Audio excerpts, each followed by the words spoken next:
this session we're gonna cover budgetary control and performance evaluation, which falls into syllabus area syllabus area C, जिसकी 35% weightage है।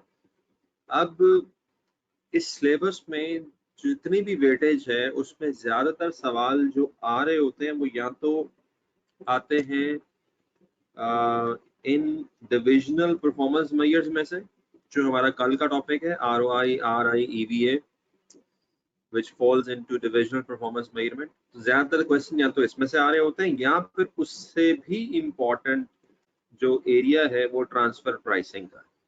ज्यादातर questions transfer pricing के आ रहे होते हैं, like एक 25 नंबर का सवाल, 20 नंबर का सवाल ट्रांसफर प्राइसिंग से, और एक 10 नंबर का सवाल, 15 नंबर का सवाल रिटर्न ऑन इक्विटी और रिटर्न ऑन इन्वेस्टमेंट से। बहुत रेयर एक सवाल आता है बजटरी कंट्रोल में से या परफॉर्मेंस एवेल्युएशन में। इसकी दो मेन रीजंस हैं। एक रीजन ये है कि बजटरी कंट्रोल में जो ज्यादातर टॉपिक्स हैं वो थ्योरेटिकल है। न्यूमेरिकल बजटरी कंट्रोल में लिमिटेड सा है, फ्लेक्सिबल बजट की हद तक है, दैट्स इट, और परहैप्स न्यूमेरिकल पॉसिबल या बजटरी वेरिएंस की हद तक है, बाकी सारी थ्योरेटिकल बात है। इसी तरीके से जब आप परफॉर्मेंस एवेल्युएशन की बात करते हैं तो परफॉर्मेंस एवेल्युएशन में जो बेसिक रेशियोज हैं, फाइनेंशियल परफॉर्मेंस रेशियोज, वो तकरीबन हर स्टूडेंट को शुरू से आती हैं कि ग्रॉस प्रॉफिट रेशियो क्या होती है, नेट प्रॉफिट रेशियो क्या होती है। तो जो बुनियादी फाइनेंशियल परफॉर्मेंस रेशियोज हैं वो एग्जामिनर पूछता नहीं है। नॉन फाइनेंशियल परफॉर्मेंस ज्यादा से ज्यादा अगर इसमें कोई चीज इंपॉर्टेंट है वो बैलेंस स्कोर कार्ड है, ठीक है। तो आज हम और इसी वजह से जब आप देखते हो पास पेपर्स में, किसी के भी पास पेपर में, आप ACC के पास पेपर उठा लो, सीमा के पास पेपर उठा लो, आप ICMA के पास पेपर उठा लो, तो इसके अंदर बहुत कम क्वेश्चंस आपको मिलेंगे बजटरी कंट्रोल के हवाले से। मिलेंगे तो थ्योरेटिकल मिलेंगे कि रोलिंग बजट क्या होता है और बजट पार्टिसिपेशन क्या होती है, this and that. So that's why हमारे आज के जो सेशन है उसके अंदर जो क्वेश्चन सेट भी है वो जरा लिमिटेड सा क्वेश्चन सेट है। I do have like 6 or 7 questions from the past papers, और उसके साथ साथ हमने कैप्लन की किट में से जो MCQs हैं वो करने हैं, वो भी कुछ ज्यादा नहीं है, 10 से 15 MCQs हैं। तो इसीलिए मेरे पास एक अपॉर्चुनिटी है कि मैं आपको टेक्स्ट में से ये कॉन्सेप्ट्स जो हैं वो क्विकली हम एक रिफ्रेशर कर लें। हम एक टेक्स्ट में से इन कॉन्सेप्ट्स को एक दफा क्विकली देख लें। किस किस को देखना है? फ्लेक्सिबल बजट को देखना है। देखिए यहाँ पे ये चीज ध्यान में रखें, हम बजट वाले प्रोसेस को नहीं टच करेंगे। वो जो एक प्रोसेस मैनेजमेंट अकाउंटिंग में होता है कि बजट कैसे बनाते हैं और मास्टर बजट किसे कहते हैं और बजटेड कैश किस तरह बनाना है, सेल्स बजट किस तरह बनाना है, अब हम उससे आगे आ गए हैं। और हमारा जो फोकस है वो बजट को एज अ प्लानिंग की बजाय बजट को एज अ कंट्रोलिंग टूल हमने ज्यादा एम्फसाइज करना है इसमें। That's why this section is named as budgetary control. तो ज्यादा हमारा एम्फेसिस होगा फ्लेक्सिबल बजट्स पे, रोलिंग बजट्स क्या होते हैं, बिहेवियरल इम्प्लीकेशंस क्या होती हैं, बजट पार्टिसिपेशन क्या होता है, use of budgets as target, budget और मोटिवेशन बियॉन्ड बजटिंग, और इसके अलावा इंक्रीमेंटल बजटिंग, और उसके अलावा वैसे तो जो ACC का चैप्टर है उसमें एक एक्टिविटी बेस्ड बजटिंग भी है, जीरो बेस्ड बजटिंग भी है। तो ये डिफरेंट बजटिंग अप्रोचेस हैं, यहाँ पे नहीं लिखी हुई तो हम उसको स्किप कर देंगे वहां से। तो बस एक अपनी अंडरस्टैंडिंग के लिए हम एक दफा क्विकली इसको एक चैप्टर में से गुजार लेते हैं, और फिर उसके बाद हमारे पास एम्पल टाइम है कि हम क्वेश्चंस कर सकें। इज दैट ओके, या डू यू थिंक हम स्ट्रेट क्वेश्चंस पे जाएं? Choice is yours. हम टाइम बचा सकते हैं, हम शहर में से जाने की बजाय बाईपास से जा सकते हैं। तो अगर हम चैप्टर में जाएंगे तो हम शहर के अंदर से जाएंगे, और अगर हम डायरेक्ट क्वेश्चन करेंगे तो bypass. So what is more appropriate, what do you से?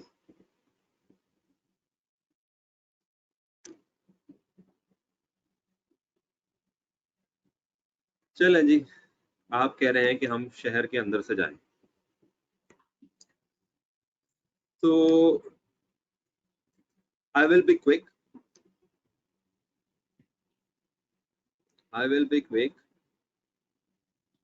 And सबसे पहले पर्पस ऑफ बजट्स, ये चीज आपको पता होनी चाहिए, पता होगी कि बजट का मकसद प्लानिंग है, कंट्रोलिंग है, कम्युनिकेशन है, कोऑर्डिनेशन है, इवैल्यूएशन है, मोटिवेशन है, ऑथराइजेशन है और डेलीगेशन।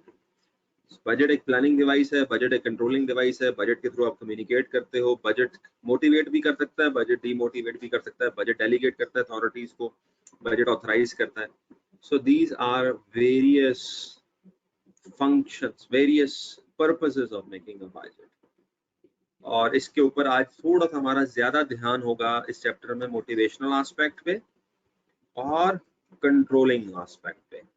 कंट्रोलिंग एस्पेक्ट में क्या होता है, जब आप एक्चुअल रिजल्ट को कंपेयर करते हो बजट्स के साथ, और इसी को बजटरी कंट्रोल कहते हो।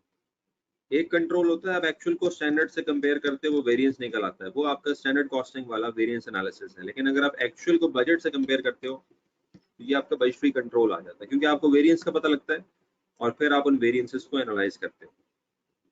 उसके बाद क्या कहता है जी बजट एंड परफॉर्मेंस मैनेजमेंट, इसको हम स्किप करते हैं। उसकी वजह ये है कि हमने जरा अपने सिलेबस के हिसाब से मैच भी करना है, सारा कंटेंट वो नहीं पढ़ लेना जो इसमें लिखा हुआ है। फिर है जी बिहेवियरल एस्पेक्ट ऑफ बजटिंग, ये चीज आपको थोड़ी सी क्लियर होनी चाहिए, आपको पूरी तफसील पढ़ने की जरूरत नहीं है, लेकिन आपको थोड़ी सी एक जनरल अंडरस्टैंडिंग होनी चाहिए कि बजट और बिहेवियरल एस्पेक्ट्स, इनका आपस में क्या रिलेशनशिप है। बिहेवियरल एस्पेक्ट क्या होता है, साइकोलॉजिकल एस्पेक्ट, यानी कि अब हम ये कह रहे हैं कि बजट का ताल्लुक मोटिवेशन से। अब मोटिवेशन एक बिहेवियरल एस्पेक्ट है, बजट आपको मोटिवेट भी कर सकता है, बजट आपको डीमोटिवेट भी कर सकता है, बजट आपको प्रेशराइज भी कर सकता है, ठीक है, बजट आपको नीचा दिखाने का टूल भी हो सकता है। तो बजट बनाने के प्रोसेस में और बजटिंग के प्रोसेस के थ्रू आप सर्टन ह्यूमंस के बिहेवियर्स पे असरअंदाज हो रहे होते हैं। तो ह्यूमन बिहेवियर, इसका ताल्लुक ह्यूमन बिहेवियर से है। अब मिसाल के तौर पे एक स्टडी है और वो स्टडी ये कहती है कि एक बजट का स्टाइल ये है। अब ये बेसिकली आपको रट्टा मारने की जरूरत नहीं है, आप इसमें से सिर्फ एक जनरल अंडरस्टैंडिंग लो के बिहेवियरल एस्पेक्ट से हमारा मतलब है क्या, और अभी आपको क्लियर हो जाएगा एक दो मिसालों से। तो एक बजट का स्टाइल है जिसको कहते हैं बजट कंस्ट्रेंट स्टाइल, एक मैनेजमेंट का स्टाइल है budget constraint style. Budget constraint style क्या है कि हम मैनेजर को कहते हैं कि उन्होंने जो बजट में टारगेट्स दिए हुए हैं उसको मीट करना है, यानी कि हर हाल में जो मैनेजर है उसकी परफॉर्मेंस की वैल्यूएशन कैसे हो रही है कि जो बजट के अंदर जो टारगेट्स हैं उसने उसको मीट करना है। और अगर वो टारगेट्स मीट नहीं करता तो हम उसको क्रिटिसाइज करते हैं। मिसाल के तौर पे अगर उसकी स्पेंडिंग एक्सीड कर जाती है उसकी लिमिट से, लेट्स से एडवर्टाइजिंग का बजट जो था वो 1 मिलियन था, वो एक्सीड कर जाता है 1.5 मिलियन लगा देता है, तो हम उसको क्रिटिसाइज करेंगे और उसकी परफॉर्मेंस को नेगेटिवली एवेल्युएट करेंगे। अब इसका बिहेवियरल इम्पैक्ट क्या होगा, यानी कि अब आप अपने आप को एक मैनेजर समझो, आप अपने आप को एक मैनेजर समझो कि आपको एक टारगेट दे दिया गया और उसके बाद कहा कि टारगेट मीट करोगे तो परफॉर्मेंस अच्छी है, नहीं मीट करोगे तो परफॉर्मेंस बुरी है, और परफॉर्मेंस बुरी की बेस पे आपको क्रिटिसाइज भी किया जाएगा। तो इससे बिहेवियरली क्या होगा, इससे बिहेवियरली आपके ऊपर एक जॉब रिलेटेड प्रेशर आएगा। So pressure is one of the behavioural effect. दूसरी बात यह है जो कि ज्यादा इंपॉर्टेंट है समझने वाली, दूसरी बात यह है कि आप शॉर्ट टर्म डिसीजन मेकिंग करोगे at the expense of long term goals. अच्छा, अब ये क्या बात हुई, देखें, आपको जब एक प्रेशर है कि आपने बजट को लिमिट्स में रहते हुए मैनेज करना है, बजट कंस्ट्रेंट स्टाइल है, बजट के अंदर रहना है, तो हो सकता है एक ऐसा लॉन्ग टर्म डिसीजन हो, लेट से आप एक प्लांट लगाना चाहते हो, आप एक नई फैक्ट्री लगाना चाहते हो, आप एक हैवी एडवर्टाइजमेंट कैंपेन करना चाहते हो, जिससे आपको लॉन्ग रन में तो फायदा हो सकता है, लेकिन उसका इम्पैक्ट शॉर्ट रन में आपका नेगेटिव आएगा। इसलिए आप कह रहे हो कि मुझे शॉर्ट रन में उसको खर्चा करने की जरूरत नहीं है, क्योंकि मेरा तो बजट जो है, फॉर एग्जांपल जब मेरी 2019-20 की परफॉर्मेंस देखी जाएगी, तो अगर मैं कोई ऐसा खर्चा कर लेता हूँ जिसका 2021 में अच्छा इफेक्ट आएगा, 2022 में या 2023 में अच्छा इफेक्ट आएगा, तो मेरी तो चूंकि परफॉर्मेंस अभी, तो मुझे आज करंट पीरियड में अपने अपने आप को बचाना है इस हिसाब से, इस प्रेशर से, तो मैं कोई ऐसा खर्चा नहीं करता जिसका इफेक्ट मुझे अगले सालों में तो मिले लेकिन इस साल में मुझे उसका कोई फायदा नहीं है। तो मैंने इस साल के बजट को मीट करना है, तो मैं कोई ऐसा खर्चा नहीं करूंगा। हालांकि अगर मैं कोई ऐसा खर्चा करता तो उससे ऑर्गेनाइजेशन का ही भला होना था, लेकिन अब ऑर्गेनाइजेशन का ही भला नहीं होगा, क्योंकि ऑर्गेनाइजेशन ने मुझे उस प्रेशर में डाल दिया जिस प्रेशर में मैंने आज को मैनेज करना है, कल को नहीं देखना। तो शॉर्ट टर्मिज्म एक बिहेवियरल अप्रोच होती है। शॉर्ट टर्मिज्म आजकल हम इसके शिकार हैं, ओवरऑल पूरी दुनिया इसका शिकार है। पूरी दुनिया ये कहती है आज आपका पेट भरा होना चाहिए, कल किसने देखी है।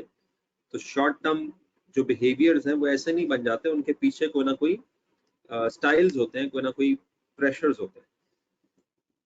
इसके साथ साथ दूसरा बिहेवियरल इम्पैक्ट लिखा हुआ है कि can result in poor working relation with colleagues. अब आपके ताल्लुकात खराब हो जाएंगे कोलीग्स के साथ। जाहिर सी बात है, जब आप पे प्रेशर आएगा, जब आपने बजट को मीट करना है, एक्सीड नहीं करना, तो आप लड़ोगे कोलीग्स के साथ। ये बिल्कुल ऐसी जैसे घरों में लड़ाइयाँ होती हैं कि जी इस दफ़ा बिजली का बिल ज़्यादा आ जाएगा, हमने बिजली का बिल 10,000 से ऊपर नहीं करना, तुम ज़्यादा यूज़ करते हो, तुम ज़्यादा यूज़ करते हो, तो ये बजट हमारा एक्सीड कर जाएगा, ये मसला हो जाएगा। तो लड़ाइयाँ होना शुरू हो जाती हैं, क्योंकि मसला क्या है, हमने बजट के अंदर रहना है, कंस्ट्रेंट स्टाइल है। और फाइनली इसका एक बिहेवियरल इम्पैक्ट ये भी हो सकता है कि आप डेटे को ही मैनिपुलेट करें, बताएं कुछ और, करें कुछ और, बताएं कुछ और। तो आप देखो, अब यहाँ पे जो मैं आपको कह रहा हूँ ना, अभी मैं तो इस तरह की कई मिसालें दे सकता हूँ, लेकिन अब हमने इतनी डेप्थ में नहीं जाना। लेकिन आपको बात करने का मकसद ये है कि बजटिंग को आप एक न्यूट्रल ना समझो, कि बजटिंग को एक ऐसा टेक्निकल टूल है जिसको अप्लाई करोगे तो एक ही डिजायर्ड रिजल्ट्स आएंगे। बजटिंग को डिफरेंट तरीकों से अप्लाई करने से डिफरेंट तरह के रिजल्ट्स आएंगे, जिसमें से कुछ तो वही है जो आप चाहते हो, बेटर प्लानिंग, बेटर कंट्रोलिंग, लेकिन कुछ ऐसे हैं जो आप नहीं चाहते। प्रेशर आएगा, लड़ाइयाँ होंगी, शॉर्ट टर्मिज्म होगा, फ्रॉड की तरफ लोग जाएंगे। ये भी सारा कुछ किसकी वजह से हो रहा है? बजटिंग की वजह से। तो बिहेवियरल एस्पेक्ट्स ऑफ बजटिंग में आपने इस चीज को कंसिडर करना है कि बजट का ह्यूमन के बिहेवियर पे इम्पैक्ट पड़ता है। तो अगर प्रॉफिट कॉन्शियस स्टाइल हो तो बिहेवियर पे इम्पैक्ट और होगा, कम प्रेशर होगा, बेटर रिलेशंस होंगे, लेस मैनिपुलेशन ऑफ डेटा होगा। कि आपने कहा जी हम आपको कॉस्ट की बेस पे जज नहीं करेंगे, बल्कि ओवरऑल प्रॉफिट की बेस पे जज करेंगे, आपकी परफॉर्मेंस लॉन्ग टर्म प्रॉफिट्स की बेस पे होगी। खैर, अब मैं इसमें मजीद बारी बारी डिटेल में नहीं जाना चाहता, मैं आपको सिर्फ एक फ्लेवर देना चाह रहा था कि बिहेवियरल इम्प्लीकेशन का मतलब क्या होता है, क्योंकि ये आपके सिलेबस में है। अच्छा जी, आगे चलते हैं, अप्रोचेस टू बजटिंग। अच्छा, अब जो अप्रोचेस टू बजटिंग है उसके अंदर आपके सिलेबस में सिर्फ जो लिखी हुई है वो रोलिंग बजट लिखी हुई है, जीरो बेस्ड बजटिंग नहीं लिखी हुई, एक्टिविटी बेस्ड बजटिंग नहीं लिखी हुई। मैंने इसलिए आज सिलेबस साथ खोला था ताकि मैं कोई एक्स्ट्रा चीज ना पढ़ा जाऊं और कोई कम ना करो। तो ये देखिए, ये बिहेवियरल इम्प्लीकेशंस लिखा हुआ था, मैंने आपको एक क्विकली गो थ्रू कराने की कोशिश की है। अब आपको मैंने रोलिंग बजट और बजट पार्टिसिपेशन पे थोड़ा सा डिस्कशन करनी है। तो अगेन मैं इसी चैप्टर का सहारा लूंगा, और इस चैप्टर में ये जो top down versus bottom up budgeting है इसके अंदर थोड़ा सा जिक्र आएगा। इंक्रीमेंटल भी पढ़ लेते हैं, रोलिंग पढ़ लेते हैं, और दैट्स इट, और हमें कुछ पढ़ने की जरूरत नहीं है। तो starting with budgeting and participation, क्योंकि ये आपका बहरहाल एक टॉपिक है जो कि आईसीएमए के सिलेबस में लिखा हुआ है कि बजटिंग के प्रोसेस में पार्टिसिपेशन के दो तरीके हैं। यानी कि बजटिंग के प्रोसेस में पार्टिसिपेशन हो भी सकती है और पार्टिसिपेशन नहीं भी हो सकती। बजट्स पार्टिसिपेटरी भी हो सकते हैं और बजट नॉन पार्टिसिपेटरी भी हो सकते हैं। तो इस पे हम देखते हैं। तो दो स्टाइल्स हैं बजटिंग के जो यहाँ पर जिक्र किया हुआ है। एक है इम्पोज स्टाइल। इम्पोज स्टाइल एक ऐसा स्टाइल है जिसमें बजट अलाउंस सेट करने वाला टॉप मैनेजमेंट होती है और उस बजट अलाउंस को इम्प्लीमेंट करने वाले लोअर मैनेजमेंट होती है। और जो बजट अलाउंस सेट कर रहा होता है और जो बजट अलाउंस इम्प्लीमेंट कर रहा होता है उसमें कोई कोऑर्डिनेशन नहीं होती और उसके अंदर कोई पार्टिसिपेशन नहीं होती। ये बिल्कुल ऐसे ही है कि टॉप मैनेजमेंट बजट या टारगेट सेट करे और लेट्स से मिडिल मैनेजमेंट को दे कि भाई तुमने ये इम्प्लीमेंट करना है। तो इसको हम कहते हैं टॉप टू बॉटम, ठीक है, टॉप टू बॉटम। और इसको हम कहते हैं इम्पोज स्टाइल ऑफ बजटिंग। अब इसके अंदर पार्टिसिपेशन ना होने के बराबर होती है। टॉप मैनेजमेंट ये समझती है कि हम अपनी ऑर्गेनाइजेशन को बेहतर जानते हैं, तो हम चूंकि बेहतर जानते हैं इसलिए हम टारगेट सेट करेंगे और इनका काम टारगेट को इम्प्लीमेंट कराना है और इसको परफॉर्म करना है।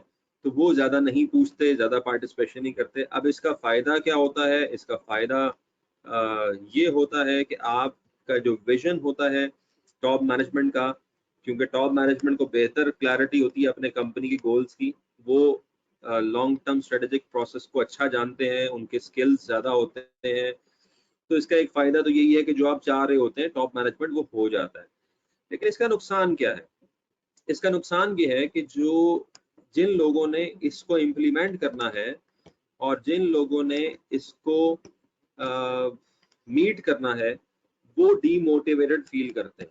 और वो डीमोटिवेटेड इसलिए फील करते हैं क्योंकि वो समझते हैं कि हमारे से पूछा ही नहीं गया, और वो ये समझते हैं कि हमारी कोई वैल्यू ही नहीं है, कोई सही नहीं है। और वो ये समझते हैं कि जो टॉप मैनेजमेंट ने बजट सेट किया है वो अनरियलिस्टिक है। और ये बात तो तय है कि जब एक बजट बगैर consultation of the budget managers बनाया जाएगा तो वो अनरियलिस्टिक होने के ज़्यादा चांसेस होंगे। और एक बजट जो ज़्यादा पार्टिसिपेशन से बनाया जाएगा उन लोगों की जिन्होंने उसको मैनेज करना है, वो ज़्यादा रियलिस्टिक होने के चांसेस होगा। तो इम्पोज स्टाइल ऑफ बजटिंग में एक बहाना मिल जाता है, एक समझ लें कि गिला मिल जाता है बजट मैनेजर्स को कि हमारे से पूछा नहीं गया, हमें वैल्यूड नहीं समझा गया, बजट अनरियलिस्टिक है और इसीलिए फिर वेरिएंसेस आ रहे हैं। तो इसको खत्म करने के लिए आप क्या करो, आप पार्टिसिपेटिव स्टाइल यूज करो। पार्टिसिपेटिव स्टाइल को हम सेल्फ इम्पोज बजट्स भी कहते हैं। Self impose style, self impose, आप क्या करो कि आप जो आपकी बजट मैनेजर्स हैं उनको इन्वॉल्व कराओ और बॉटम अप करो, उनसे डेटा लो, उनसे फीडबैक लो और उसके बाद आप उनके डेटे की बेस पे बजट्स बनाओ। सो बेसिकली पार्टिसिपेशन, उनको इन्वॉल्व करो। फायदा क्या होगा? मोरल ऑफ द मैनेजमेंट बढ़ जाएगा, they will feel more valuable. जब एक इंसान अपने आप को ज्यादा वैल्यूएबल समझता है तो वो ज्यादा एनर्जी लगाता है। तो जब आप किसी को इन्वॉल्व करोगे, पार्टिसिपेट कराओगे, तो वो अपनी एनर्जी लगाएगा। पहले वो नाराज होके बैठा हुआ था इम्पोज में, अब वो समझेगा कि नहीं मेरी भी कोई वैल्यू है। और जब मैं ये जितनी भी बातें कर रहा होता हूँ ना, ये वेस्टर्न किताबें हैं, वेस्टर्न कॉन्सेप्ट्स हैं, तो ये वेस्ट के शायद आइडियाज हैं। हमारे यहाँ तो बाज़ लोगों उसको ना इन्वॉल्व करो वो ज्यादा खुश होते हैं। वो कहते हैं चलो मुसीबत गले नहीं पड़ी, ये खुद ही बता दें कि क्या करना है, हम कर लेंगे। तो हमारे यहाँ पार्टिसिपेशन का उल्टा इम्पैक्ट भी हो जाता है। अब ये भी एक बिहेवियरल इम्प्लीकेशन है। स्टूडेंट्स को जितना पार्टिसिपेट कराओ उतना वो डरते हैं, जितना उनको पार्टिसिपेट ना कराओ उतना वो खुश होते हैं। तो हमारा बिहेवियरल इम्प्लीकेशंस और वेस्ट की बिहेवियरल इम्प्लीकेशंस, क्योंकि वहाँ पे जो कल्चर है वो और है और हमारा कल्चर और है। तो एनीवेज, तो इसका फायदा क्या होगा? पार्टिसिपेशन का मोरल बढ़ेगा, वैल्यूएबल मोटिवेशन बढ़ेगी, और जो लोअर लेवल मैनेजर्स हैं वो उनके पास ज्यादा डिटेल नॉलेज होता है, तो आपके जो रियलिस्टिक टारगेट्स हैं वो सेट हो जाएंगे।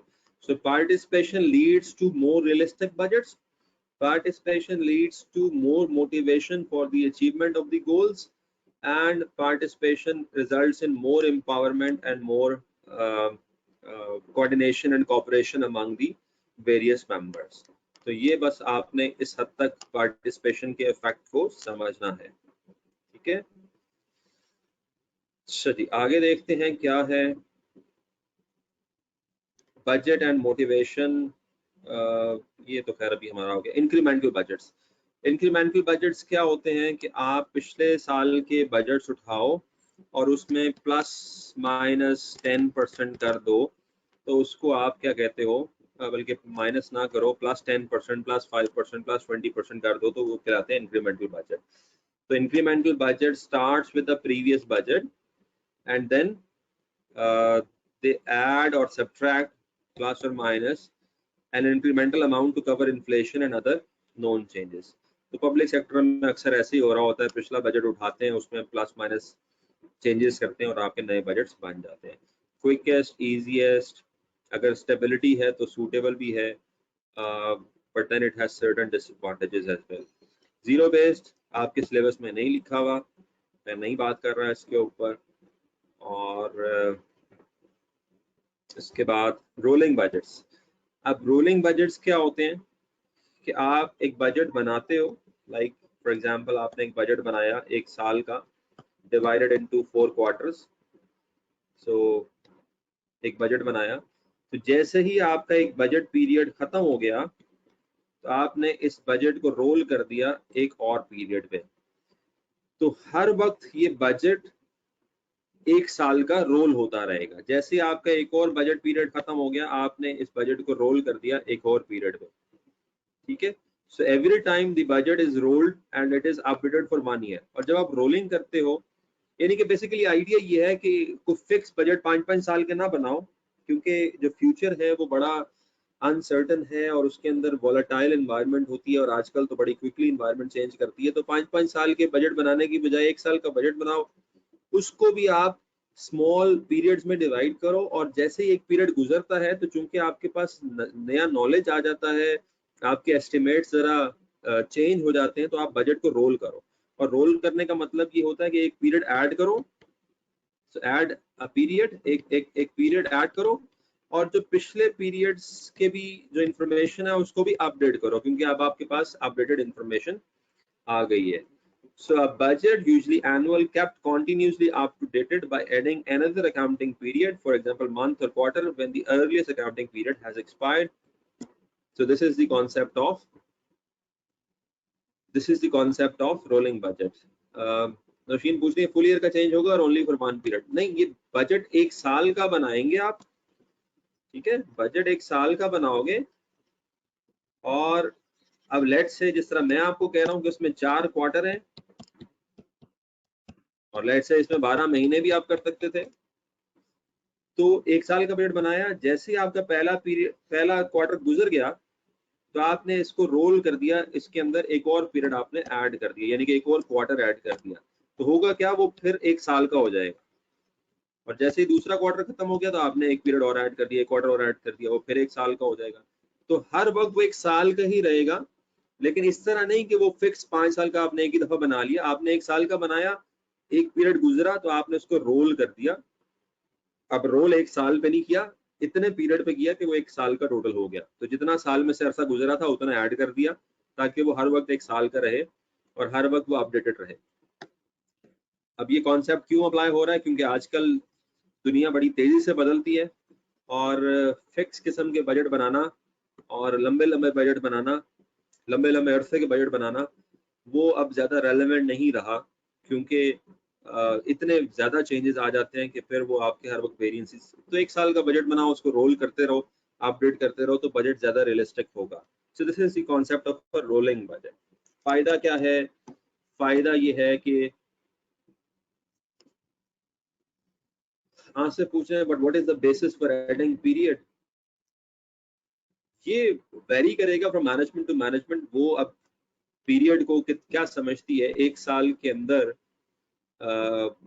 वो क्या क्या फोर्सी कर रही है कि चेंजेस कितनी जल्दी आते हैं। तो अगर क्वार्टर, उनको लगता है कि क्वार्टर एक ऐसा पीरियड है। अब लाइक अगर हम बात करें तो बाज़ वक़्त बहुत सारी आइटम्स में लेट्स से आपके फ्यूल की जो प्राइसेस हैं वो तो मंथली की बेस पे भी चेंज हो रही होती हैं। So based on the business environment, managers has to decide कि वो अपडेट करने का जो पीरियड है मंथ या क्वार्टर, वो कितना शॉर्ट होगा। तो जितनी चेंजेस जल्दी आने के चांसेस हैं उतना पीरियड शॉर्ट होगा, ठीक है। इसकी कोई कोई बेसिस नहीं है, कोई साइंटिफिक फॉर्मूला नहीं है, it's all based on judgement and experience.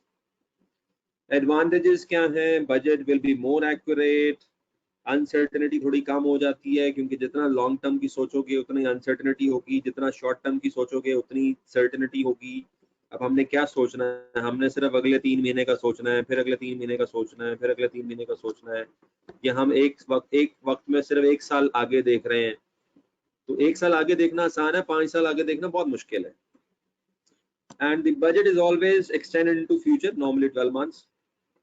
It forces management to reassess the budget. अब बजट बना के सो ना जाओ, बल्कि हर वक्त रीअसेस करो कि अच्छा अब ये जो 3 महीने हमारे गुजरे हैं, इन 3 महीनों में ये चेंजेस आए थे, इसकी वजह से अगले पीरियड्स पे ये इम्पैक्ट आएगा, सेल्स हमें रिवाइज करनी पड़ेगी। अब जिस तरह कोविड-19 चल रहा है तो पिछले 3 महीने जिस तरह लोगों के गुजरे हैं, बहुत सारे लोगों के बजट चेंज हुए होंगे। अब आसिफ तो खुद चूंकि एक यूनिवर्सिटी को एज अ ट्रेनर मैनेज कर रहे हैं, तो आसिफ को भी आइडिया होगा कि जो बजट्स हैं वो किस तरीके से, और जो डेफिसिट्स हैं यूनिवर्सिटीज के वो किस तरीके से बढ़े हैं सारे पीरियड में, और जितने एस्टिमेट्स हैं वो कितने क्विकली चेंज हुए हैं। तो it helps to reassess the situation, क्योंकि अभी आपके पास जैसे एक पीरियड गुजरता है अच्छी इंफॉर्मेशन आ जाती है और उसकी बेसिस पे आप बजट्स को चेंज कर देते हो। डिसएडवांटेजेस, कॉस्टली, टाइम कंज्यूमिंग, हर वक्त आपको कैलकुलेशंस करनी पड़ती हैं, चेंजेस करने पड़ते हैं, डीमोटिवेशन आ सकती है, और demotivate employees if they feel they spend a large proportion of the time budgeting. Demotivation इस सेंस में आ रही है कि आप हर वक्त बजटिंग कर रहे हो और फिर टारगेट्स कॉन्स्टेंटली चेंज कर रहे हैं। So advantages, disadvantages are there. I guess you can yourself read out this in detail. अब ये उसकी मिसाल है जो आप को मैं बताना चाह रहा था कि एक बजट आपने बनाया, उसमें सेल्स की ये टारगेट्स हैं, और उसने कहा कि एक्चुअल सेल जब आई Q1 की तो वो आई 1,23,450, ठीक है। और जो एडवर्स वेरिएंस है, यानी कि कम सेल क्यों हुई, that is explain by competition being more intense. आपको पता ये लगा कि जो कंपटीशन आपने सोचा था, कंपटीशन उससे भी ज्यादा है, जिसकी वजह से जो ग्रोथ आपने सोची थी कि आप इस तरीके से ग्रो करोगे क्वार्टर टू क्वार्टर, अब वो ग्रोथ के एस्टिमेट चेंज हो गए हैं और अब आपका ग्रोथ का एस्टिमेट 3% हो गया है, ठीक है। पहले जो भी था, पहले आप देख लो इधर ये जितने भी चेंजेस आ रहे हैं वो परसेंटेजेस होंगी, लेकिन रिवाइज एस्टिमेट क्या है, 3%। तो अब आपको क्या करना चाहिए, आपको एक तो अब आपने क्वार्टर ऐड करना है इसके अंदर, तो वो वैल्यू क्या होगी वो भी आपने देखना है। दूसरा, अब चूंकि आपके पास Q1 की एक्चुअल सेल आ गई है और आपके पास जो ग्रोथ का एस्टिमेट है वो चेंज होकर 3% आ गया है, तो इसको आप 3% ग्रो करो, फिर इसको 3% ग्रो करो, फिर उसको 3% ग्रो करो, और फिर उसको 3% ग्रो करो, तो आपके पास अगले क्वार्टर की सेल आ जाएगी। तो ये भी रिवाइज हो जाएगा, ये रिवाइज हो जाएगा, ये रिवाइज हो जाएगा, और एक और आपके पास क्वार्टर आ जाएगा। तो ये है फायदा कि देखो आपने एक बजट बनाया साल का, उसके बाद आपको एक पीरियड गुजरने के बाद एहसास हुआ कि जो अजम्पशंस हमने ली थी वो अजम्पशंस गलत हो गई हैं। अब वो गलत क्यों हुई हैं, कंपटीशन बढ़ गया, कोविड-19 आ गया, व्हाटएवर, जिसकी वजह से वो जो ग्रोथ का हमने हिसाब लगाया था वो गलत है। अब कोई बेवकूफ ही होगा जो उस बजट को उसी तरीके से ले और उसके वेरिएंसेस कैलकुलेट करता रहे और वेरिएंसेस बढ़ते रहे। तो उसको चाहिए बजट को ही रिवाइज करते based on the current scenario and based on the better information, the organisation should revise the budget, और एक पीरियड ऐड भी कर ले, तो एक तो बजट अपडेट भी हो जाएगा, रोल आउट भी हो जाएगा, एक साल आगे भी चला जाएगा उस टाइम पीरियड से, और ये इसका फायदा रोलिंग बजट का, ठीक है।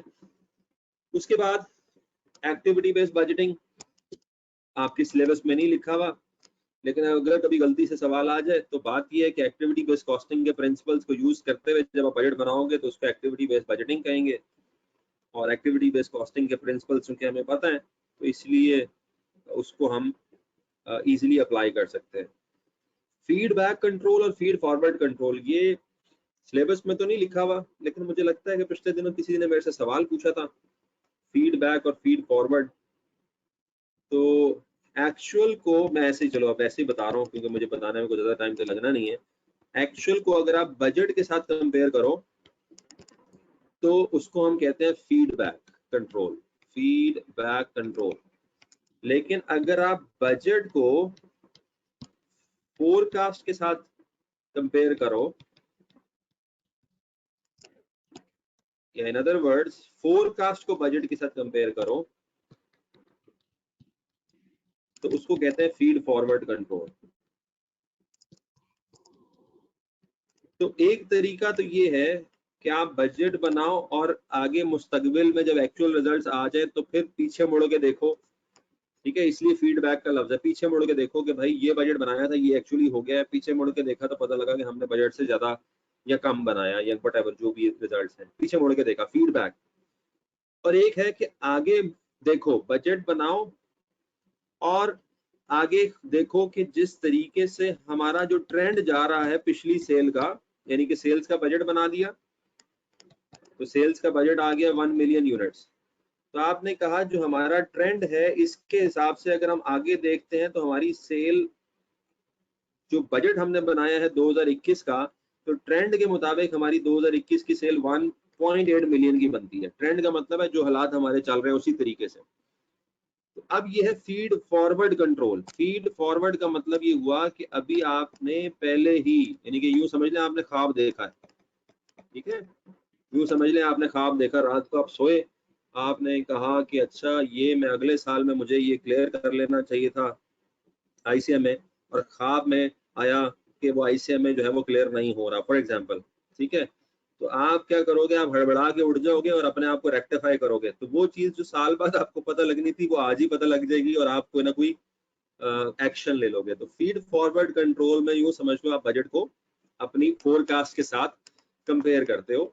तो ये भी एक नया कॉन्सेप्ट आया है कि बजाय इसके कि आप अगले साल के एक्चुअल रिजल्ट्स आए और फिर आपको वेरिएंस पता लगे, आप अगले साल का ख्वाब पहले से ही देख लो और फिर उसके हिसाब से अपने आप को चेंज करो।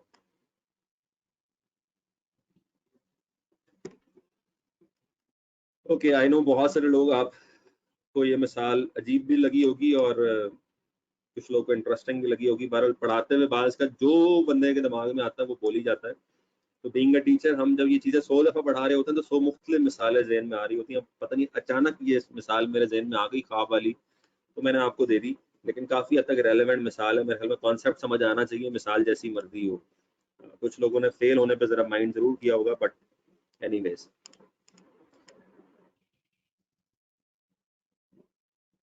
अच्छा जी, लास्ट बिट इसका वो भी देख लेते हैं, क्या रह गया अब इसके अंदर।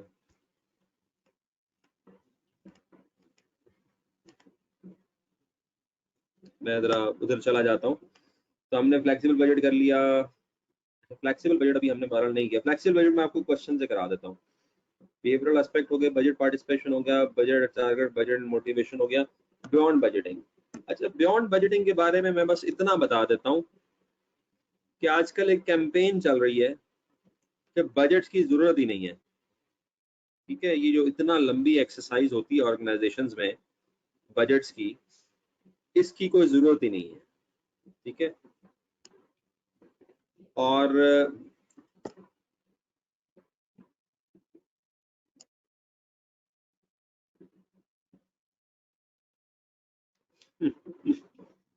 सही है, आज सब कह रहे हैं कि ऐसे में वाले फेल होने की हिस्स को गैर महसूस तरीके से खत्म कर देते हैं। तो हिस्स ही नहीं होगी तो फिर क्या महसूस होगा, और व्हाटएवर। वैसे ये खतरनाक बात है, अगर आपकी वो हिस्स खत्म हो गई है तो फीड फॉरवर्ड कंट्रोल तो आप पे असर ही नहीं करेगा। तो फीड फॉरवर्ड कंट्रोल तो तब असर करेगा जब वो हिस्स है। तो अगर वो हिस्स नहीं है तो फीड फॉरवर्ड कंट्रोल तो आपको असर ही नहीं करेगा। मेरे जहन में वैसे एक और मिसाल आ गई है फीड फॉरवर्ड कंट्रोल की, जो मैंने पहले किसी उसमें दी होगी, कि मिसाल के तौर पे आप को अगर आज रात को ख्वाब में ये पता लगे या आपको कोई ये बता दे कि भाई जिस तरीके से आप ये जिंदगी गुजार रहे हो, अभी वैसे खतरनाक मिसाल है क्योंकि मैं इस्लामिकली मिसाल देना चाह रहा हूँ, तो आपके गुनाह ज्यादा हैं और सवाब कम है, और ultimately the ultimate destination is जहन्नम, तुमने जहन्नम में जाना है जिस हिसाब से तुम जिंदगी गुजार रहे हो। तो अब एक तरीका तो ये है कल जहन्नम में जाके आपको पता लगे कि ओहो हो वो तो मैं जहन्नम में आ गया, मैंने सारी जिंदगी ये काम किया, तो वो तो हो गया फीडबैक। आपको कल ये पता लगे कि आपने गलत काम किया। और एक है फीड फॉरवर्ड कि आपको आज अब तक जितनी आपने जिंदगी गुजारी है उस जिंदगी गुजारने के हिसाब से कोई आपको बताए कि अगर जिंदगी इसी तरीके से गुजारी तो तुमने जहन्नम में जाना है, तो होगा क्या कि आप थोड़ी देर के लिए हड़बड़ा के उठोगे और कोशिश करोगे कि आप अपनी जिंदगी को ठीक करो। तो वो फीड फीड फॉरवर्ड कंट्रोल का फायदा तब होता है जब आपका जमीर और जब आपका वो जो जिस हिस्स की आप बात कर रहे हो असर वो जिंदा रखें उसको। तो आईसीएमए वाले जितना मर्जी गैर महसूस तरीके से खत्म करें, आपने उसको जिंदा रखना है। But the comment is interesting.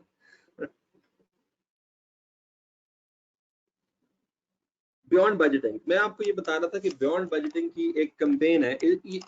इसका कोई कोई समझ लें सर पैर नहीं है, बट यूँ समझ लें, अब मैंने भी इसको खैर बहुत ज़्यादा नहीं पढ़ा, ना ही इसकी कोई बहुत ज़्यादा लंबी चौड़ी थ्योरी, अभी इवॉल्व हो रहा है। तो बेसिकली जो इसको कैंपेन कर रहे हैं बियॉन्ड बजटिंग के कॉन्सेप्ट को, वो ये कहते हैं कि देखें हमारी जो एनवायरनमेंट है वो इतनी रैपिडली चेंजिंग है, इतनी फ्लेक्सिबल मैन्युफैक्चरिंग हो रही है, लाइफ साइकिल शॉर्ट हो रहे हैं और कस्टमाइजेशन इतनी बढ़ गई है कि आप क्या एक फिक्स बजट बनाएंगे, चाहे 5 साल का बनाओ, चाहे 3 साल का बनाओ, चाहे 1 साल का बनाओ। इतनी चेंजिंग एनवायरनमेंट है तो हम बजट बनाते ही क्यों है, इतना सारा टाइम क्यों जाया करते हैं और इतना फिक्स माइंडसेट क्यों लेके चलते हैं। मैनेजर्स को इतनी फ्रीडम होनी चाहिए कि वो जो दिल करे आज जो अच्छा समझे वो कर लें, और उनकी वैल्यूएशन फिक्स बजट के अगेंस्ट नहीं होनी चाहिए बल्कि क्रिएटिविटी के अगेंस्ट होनी चाहिए। उनको आप फ्रीडम दें, एम्पावरमेंट दें, उन पे ट्रस्ट करें, ट्रांसपेरेंसी रखें। तो ये क्या बात हुई कि बस एक कैद करके रख दिया उनको बजट्स के अंदर, बस यही करना है, ऐसे ही करना है, इतने स्टूडेंट होने चाहिए, इतना खर्चा होना चाहिए, इतने यूनिट्स बिकने चाहिए। सो फ्री करें और मैनेजर्स को, टॉप मैनेजमेंट को फ्री करें सारे प्रोसेस से। तो बेसिकली कैंपेन चल रही है बियॉन्ड बजटिंग की, बजटिंग के खिलाफ, कि बजटिंग का जो प्रोसेस है वो वेस्टेज ऑफ टाइम है। तो एक तो आपको इसका आइडिया होना चाहिए। So beyond budgeting is the generic name given to a body of practices intended to replace budgeting as a management model, कि भाई बजटिंग को ही रिप्लेस कर दो।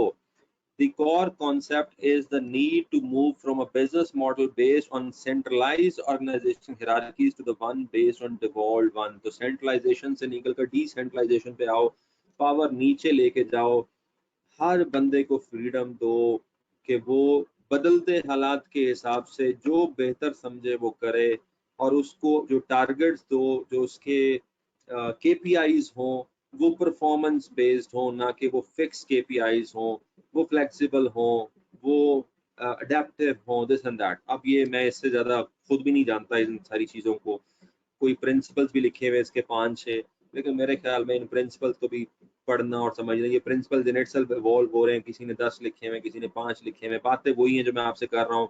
हाई डिग्री ऑफ फ्रीडम होनी चाहिए, फ्रंट लाइन टीम्स को आप रिस्पॉन्सिबल बनाएं, उनको इख्तियार दें, कस्टमर के साथ रिलेशनशिप बनाएं। तो basically flexible, adaptive, freedom, this and that. तो ये कुछ बुनियादी बुनियादी से प्रिंसिपल्स हैं जिस पे अभी ये कॉन्सेप्ट जनरेट हो रहा है, बट इसने अभी तक कोई कंक्रीट स्टेप्स नहीं दिए कि अगर बजटिंग को रिप्लेस करना है तो फिर क्या करें उसके अगेंस्ट, सवाए कुछ बुनियादी सॉफ्ट किस्म की बातों के। ठीक है, फिर वो कहते हैं जी फायदा क्या है, रिस्पांस टाइम बढ़ जाएगा, इनोवेशन आ जाएगी, कॉस्ट कम हो जाएगी। तो असल में सारा आइडिया ये है कि वॉलेटाइल एनवायरनमेंट में रिएक्शन टाइम बड़ा कम होता है। और ये जो लोग इस वक्त मेरी बात सुन रहे हैं, जो लोग ऑर्गेनाइजेशंस में जॉब करते हैं, उनको आइडिया होगा। अब मिसाल के तौर पे कोविड-19 ने रिएक्शन टाइम बहुत कम दिया लोगों को। कुछ यूनिवर्सिटियां ऐसी हैं जो अभी तक रिएक्ट ही नहीं कर पा रही, कुछ एजुकेशनल इदारे हैं जो अभी तक रिएक्ट ही नहीं कर पा रहे, जो अभी तक शायद उन बजट्स में और उन पैरामीटर्स में और उन ट्रेडिशनल चीज़ों में फंसे हुए हैं और इंतजार कर रहे हैं कि कोविड-19 खत्म हो तो फिर हम दोबारा से उसी तरीके से ऑपरेशन ट्रेडिशनल वे में स्टार्ट करें। और कुछ ऑर्गेनाइजेशन जो थोड़ी सी आप उनको इनोवेटिव कह लो, फ्लेक्सिबल कह लो, जिसमें समझ लो कि एम्प्लॉइज को लेट्स से उसकी कोई से हो सकती है और वो चेंज लेके आ सकते हैं। अब इसमें मैं थोड़ा सा आईसीएमपी को भी एक एज देना चाहता हूँ कि उन्होंने बड़ा क्विकली रिएक्ट किया, सिचुएशन को असेस किया, अपनी एग्जिस्टिंग फैकल्टी को देखा, रिस्पॉन्ड किया, ऑनलाइन में लेके आए, एग्जाम को भी किसी तरीके से मैनेज करने की कोशिश की। प्रॉब्लम्स आ रहे हैं, लोग बोलते हैं, गालियां निकालते हैं, but in the end they are progressing as compare to some other institute जो अभी तक यहीं पढ़े हुए हैं। इसी तरीके से मैं खुद एक पब्लिक सेक्टर यूनिवर्सिटी में प्रोफेसर हूँ, मुझे पता है कि हम कहाँ पे खड़े हैं, मुझे पता है दूसरे इदारे कहाँ पे खड़े हैं, मुझे पता है कि जिस दिन ये आया था उससे अगले दिन कई स्कूल्स ऑनलाइन हो चुके थे। तो देखें, कॉन्सेप्ट यही है कि जितना आप रिजिड होंगे, जितना आप फिक्स माइंडसेट के साथ चलेंगे, जितना कम अपनी इन्वायरमेंट को असेस करेंगे, जितना कम फ्लेक्सिबल होंगे, जितना कम अडेप्टिव होंगे, जितना कम रिस्पॉन्ड करेंगे इन्वायरमेंट को, तो उतना आपको नुकसान होगा। तो आजकल का दौर ये कहता है कि रिस्पॉन्स टाइम बड़ा तेज होना चाहिए आपका, आपको इनोवेट करना चाहिए और आपके रिलेशनशिप्स अच्छे होने चाहिए तमाम स्टेक होल्डर्स के साथ, और बियॉन्ड बजटिंग का कॉन्सेप्ट जो है वो कुछ इस किस्म की चीज़ों का अलाउंस क्रिएट करता है। तो ये बस आपको मैंने यहाँ से ये चैप्टर एक दफ़ा गो थ्रू करा दिया। अब एक दफ़ा क्विकली, और ये उससे भी क्विक होगा जिससे क्विक मैंने इस चैप्टर को किया है, मैं आपको परफॉर्मेंस मेजरमेंट की रेशियोज पर स्टिक कराने लगा हूँ, just for the sake of your understanding के परफॉर्मेंस मेजरमेंट जो आज हम जिस पे बात कर रहे हैं या बात करेंगे, या अगर कोई क्वेश्चन आ गया वो उसमें हम क्या बात कर रहे हैं, उसमें मेनली हम फाइनेंशियल और नॉन फाइनेंशियल परफॉर्मेंस की बात कर रहे हैं। ठीक है, तो यहाँ पे एक चैप्टर है, आई विल सजेस्ट कि इसको आप एक दफ़ा गो थ्रू कर लें। I guess I should take 5 to 10 minutes, शायद बैलेंस स्कोर कार्ड में मुझे कुछ टाइम लग जाए, अदरवाइज एक तो फिलहाल तो मुझे इस चैप्टर तक जाने में टाइम लग रहा है। मैं चाह रहा हूँ मेरी जरा टेक्स्ट से जान छूट जाए, उसके बाद हम किट पे आ जाए और फिर उसके बाद प्रैक्टिस क्वेश्चंस पे आ जाए।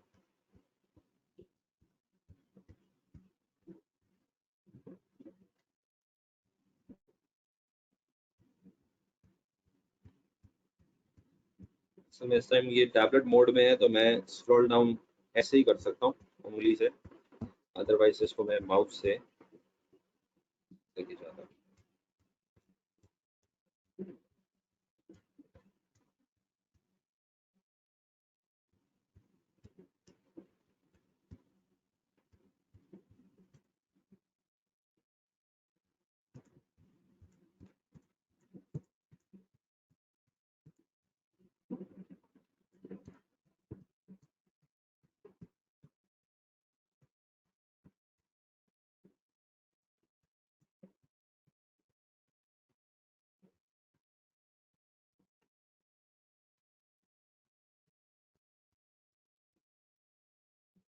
काफी अनोइंग है ये बस।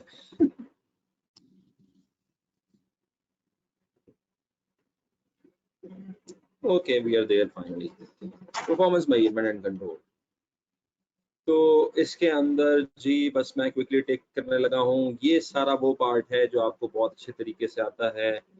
फाइनेंशियल परफॉर्मेंस रेशियो एनालिसिस 3 तरह की होती हैं, profitability, liquidity, risk, gross profit margin, net profit margin, return on capital employed. मैं टिक इसलिए करा रहा हूँ कि मुझे नहीं लगता कि कोई स्टूडेंट मुझे ये कहेगा कि सर ये जो चीज़ें हैं ये हमें पता नहीं है। आप एसएमए के स्टूडेंट्स हैं तो बेसिकली अब तक इतनी दफ़ा आप ये चीज़ें कैलकुलेट कर, करंट रेशो, क्विक रेशो, तो बेसिकली है क्या कि ट्रेडिशनली हम परफॉर्मेंस को मेजर करते हैं थ्रू फाइनेंशियल रेशोस, और अब हम ये कहने लगे हैं कि फाइनेंशियल परफॉर्मेंस को सिर्फ फाइनेंशियल वे में, गियरिंग आ गया, डेट इक्विटी, अब हम ये कह रहे हैं कि परफॉर्मेंस को सिर्फ फाइनेंशियल वे में मेजर करना सफिशिएंट नहीं है, क्योंकि ये एक पार्ट ऑफ द पिक्चर है। अभी हमें दूसरी साइड ऑफ द पिक्चर को भी देखना पड़ेगा, और वो नॉन फाइनेंशियल परफॉर्मेंस मेजर्स हैं। तो अब यहाँ पे एक कॉन्सेप्ट ऐड हो रहा है आपके नॉलेज बेस में, जो एग्जामिनर आपसे टेस्ट कर सकता है, और वो ये है कि नॉन फाइनेंशियल परफॉर्मेंस मेजर्स को भी आपको पता होना चाहिए वो किस किस्म की होती हैं। क्योंकि अगर आप सिर्फ फाइनेंशियल परफॉर्मेंस की बेस पे परफॉर्मेंस को देखते हो तो शॉर्ट टर्मिज्म आने का डर है, मैनिपुलेशन ऑफ रिजल्ट्स हो सकते हैं, तो ये कुछ प्रॉब्लम्स हैं, and that does not convey the full picture. क्योंकि फाइनेंशियल परफॉर्मेंस आपको पता है कि फाइनेंशियल फिगर्स को आप इजीली मैनिपुलेट कर सकते हो, और उसके अंदर एक्रूअल्स और बहुत सारे एडजस्टमेंट्स करके, और ये पूरी पिक्चर भी क्लियर नहीं करती, क्योंकि इसके अंदर customer satisfaction, quality, responsiveness, innovativeness, ये सारी चीजें इसके अंदर रिफ्लेक्ट नहीं हो रही होती। वैसे कुछ लोगों का मानना ये है कि ये सारी चीजें रिफ्लेक्ट हो रही होती हैं प्रॉफिट में, क्योंकि क्वालिटी भी इसमें आ जाएगी, कस्टमर सेटिस्फैक्शन भी इसमें आ जाएगी, इनोवेटिवनेस भी इसमें आ जाएगी। बट अगेन, अगर प्रॉफिट हमारा कम हो रहा है तो किसकी वजह से कम हो रहा है, अगर प्रॉफिट बढ़ रहा है तो किसकी वजह से बढ़ रहा है, स्टिल हमें स्पेसिफिकेशन नहीं हो पाएगी। तो इसके लिए क्या है कि जहां पे हम फाइनेंशियल परफॉर्मेंस इंडिकेटर्स देखते हैं, वहां पे हम नॉन फाइनेंशियल परफॉर्मेंस इंडिकेटर्स भी बनाए, क्वालिटी का इंडिकेटर बनाए, कस्टमर सेटिस्फैक्शन का इंडिकेटर बनाए, क्विक डिलीवरी का इंडिकेटर बनाए, इमेज का इंडिकेटर बनाए। तो बेसिकली हमारे जो पैरामीटर्स होने चाहिए परफॉर्मेंस के, वो पैरामीटर्स सिर्फ फाइनेंशियल सेंस में नहीं होने चाहिए बल्कि नॉन फाइनेंशियल सेंस में भी होने चाहिए। Cleanliness, helpfulness, ease of finding the way around the airport. So ये बहुत सारी मिसालें, और अगेन मुझे लगता है कि आपको ये चीज़ भी काफ़ी हद तक पता होनी चाहिए। अब जो फाइनली जिस चीज़ पे मैं बात करना चाह रहा हूँ वो है बैलेंस स्कोर कार्ड। इसको मैं थोड़ा सा एलैबोरेट करके बताऊंगा आपको। इसी आइडिया को कि परफॉर्मेंस को जब आप देखो तो एक नज़र से ना देखो, ठीक है, बल्कि 4 नज़रों से देखो। तो इसका इस आइडिया को हमने कह दिया balance score card. कैपलन and Norton ने बनाया 1980s में, उसी पीरियड में जिन पीरियड में एबीसी बना, और उन्होंने कहा कि भाई आप फाइनेंशियल परफॉर्मेंस को तो चेक करते हो, इसे तो करो, क्योंकि इसमें कौन इंटरेस्टेड होता है, इसमें इंटरेस्टेड होता है शेयर होल्डर। तो उसने कहा चलो आप शेयर होल्डर की आंख से तो देखो कंपनी को, कोई मसला नहीं है, क्योंकि शेयर होल्डर चाहता ही प्रॉफिट है, तो आप शेयर होल्डर की आंख से तो देखो कंपनी को, लेकिन साथ ही साथ आप कस्टमर की आई से भी तो देखो ना। आप कस्टमर की आई से भी देखो कि क्या कस्टमर की आई से अगर आप देखो तो क्या आपकी परफॉर्मेंस अच्छी है। तो फाइनेंशियल पर्सपेक्टिव के साथ साथ आप कस्टमर का पर्सपेक्टिव भी लाजमी देखो। और कस्टमर किससे खुश होता है? कस्टमर कंपनी के प्रॉफिट से नहीं खुश होता है, कस्टमर खाने के टेस्ट से खुश होता है, कस्टमर डिलीवरी के टाइम से खुश होता है, कस्टमर रिस्पॉन्सिवनेस से खुश होता है, कस्टमर 24/7 हेल्प से, सपोर्ट से खुश होता है। तो कस्टमर सेटिस्फैक्शन के पैरामीटर्स और होते हैं। तो आप कस्टमर की आई से भी देखो, फिर उसके बाद आपकी एक आई ये होनी चाहिए कि आपके इंटरनल प्रोसेसेस कितने स्ट्रॉन्ग हैं, ठीक है, इंटरनल प्रोसेसेस कितने स्ट्रॉन्ग हैं। और एक आई आपकी फ्यूचर की भी होनी चाहिए, ठीक है। तो एक आई आपकी कस्टमर की हो गई जिससे आपने अपनी कंपनी को देखना है, एक शेयर होल्डर की हो गई, एक इंटरनल प्रोसेसेस की हो गई कि आपके इस वक्त प्रोसेसेस जो है एग्जिस्टिंग वो कितने स्ट्रॉन्ग हैं, और फिर एक आई है फ्यूचर की कि आप लर्निंग और इनोवेशन में कितना खर्च कर रहे हो, लर्निंग और इनोवेशन में। तो जब आप अपनी कंपनी को 4 मुख्तलिफ आंखों से देखते हो तो इसका मतलब है अब आपकी जो परफॉर्मेंस है वो जरा ब्रॉड वे में एवेल्युएट होती है। अब आप सिर्फ फाइनेंशियल वे में नहीं देख रहे, नॉन फाइनेंशियल वे में भी देख रहे हो। तो आपने 4 मुख्तलिफ पर्सपेक्टिव से देखना है। कस्टमर पर्सपेक्टिव ये है कि हमारे कस्टमर हमारे से कितना खुश है। इंटरनल पर्सपेक्टिव ये है कि हमारे इंटरनल प्रोसेसेस कितने स्ट्रॉन्ग हैं। इनोवेशन और लर्निंग पर्सपेक्टिव ये है कि हम फ्यूचर में कितना इन्वेस्ट कर रहे हैं। फाइनेंशियल ये है कि हम कमाते कितना है। अच्छा, इसको समझने के लिए एक छोटी सी यहाँ पे मिसाल ले लें, और ये बड़ी अच्छी मिसाल मुझे लगती है, मैं अक्सर स्टूडेंट्स को लाजमी ये मिसाल कराता हूँ। तो एक तो इस मिसाल का ये फ़ायदा है कि आपको ज़रा बैलेंस स्कोर कार्ड भी समझ आ जाएगा, और दूसरा इस मिसाल का ये फ़ायदा है कि इसमें से अगर कोई एमसीक्यू बनता है या कोई क्वेश्चन बनता है, शॉर्ट क्वेश्चन, तो इन इटसेल्फ ये एक बड़ा अच्छा सवाल है शॉर्ट क्वेश्चन बनने का, ठीक है। बाकी डिटेल आपको जो है वो बैलेंस स्कोर कार्ड की आपको पढ़ लीजिएगा कि उसमें करना क्या होता है। करना यही होता है कि चारों पर्सपेक्टिव से आप केपीआईज बना लेते हो, और उन केपीआईज के अगेंस्ट अपनी परफॉर्मेंस को मॉनिटर करते हो, और देखते हो कि फाइनेंशियली हम कैसे हैं, कस्टमर के पॉइंट ऑफ व्यू से कैसे हैं, इंटरनल प्रोसेस के पॉइंट ऑफ व्यू से कैसे हैं, और लर्निंग और इनोवेशन के पॉइंट ऑफ व्यू से कैसे हैं। अच्छा, इसमें खैर एक एजम्पशन भी है, और एजम्पशन ये है कि अगर आप कि फ्यूचर लर्निंग एंड इनोवेशन अच्छी होगी तो आपके इंटरनल प्रोसेसेस अच्छे होंगे। अगर आपके इंटरनल प्रोसेसेस अच्छे होंगे तो आपका कस्टमर खुश होगा। अगर आपका कस्टमर खुश होगा तो आपकी फाइनेंशियल्स अच्छे होंगे। तो यूं समझ लो कि इनका आपस में भी बड़ा ताल्लुक है, कॉज एंड इफेक्ट का, कि जितना आपकी इनोवेशन अच्छी है, R&D पे खर्चा करते हो, उतना आपके प्रोसेसेस स्ट्रांग होंगे, उतना कस्टमर खुश होगा, उतने फाइनेंशियल्स अच्छे होंगे। तो हर चीज घूम फिर के अल्टीमेटली फाइनेंशियल्स में ही जाती है। सो ये क्वेश्चन देखें। Faster Pasta is an Italian fast food restaurant that specializes in high quality, moderately priced, authentic Italian pasta dishes and pizzas.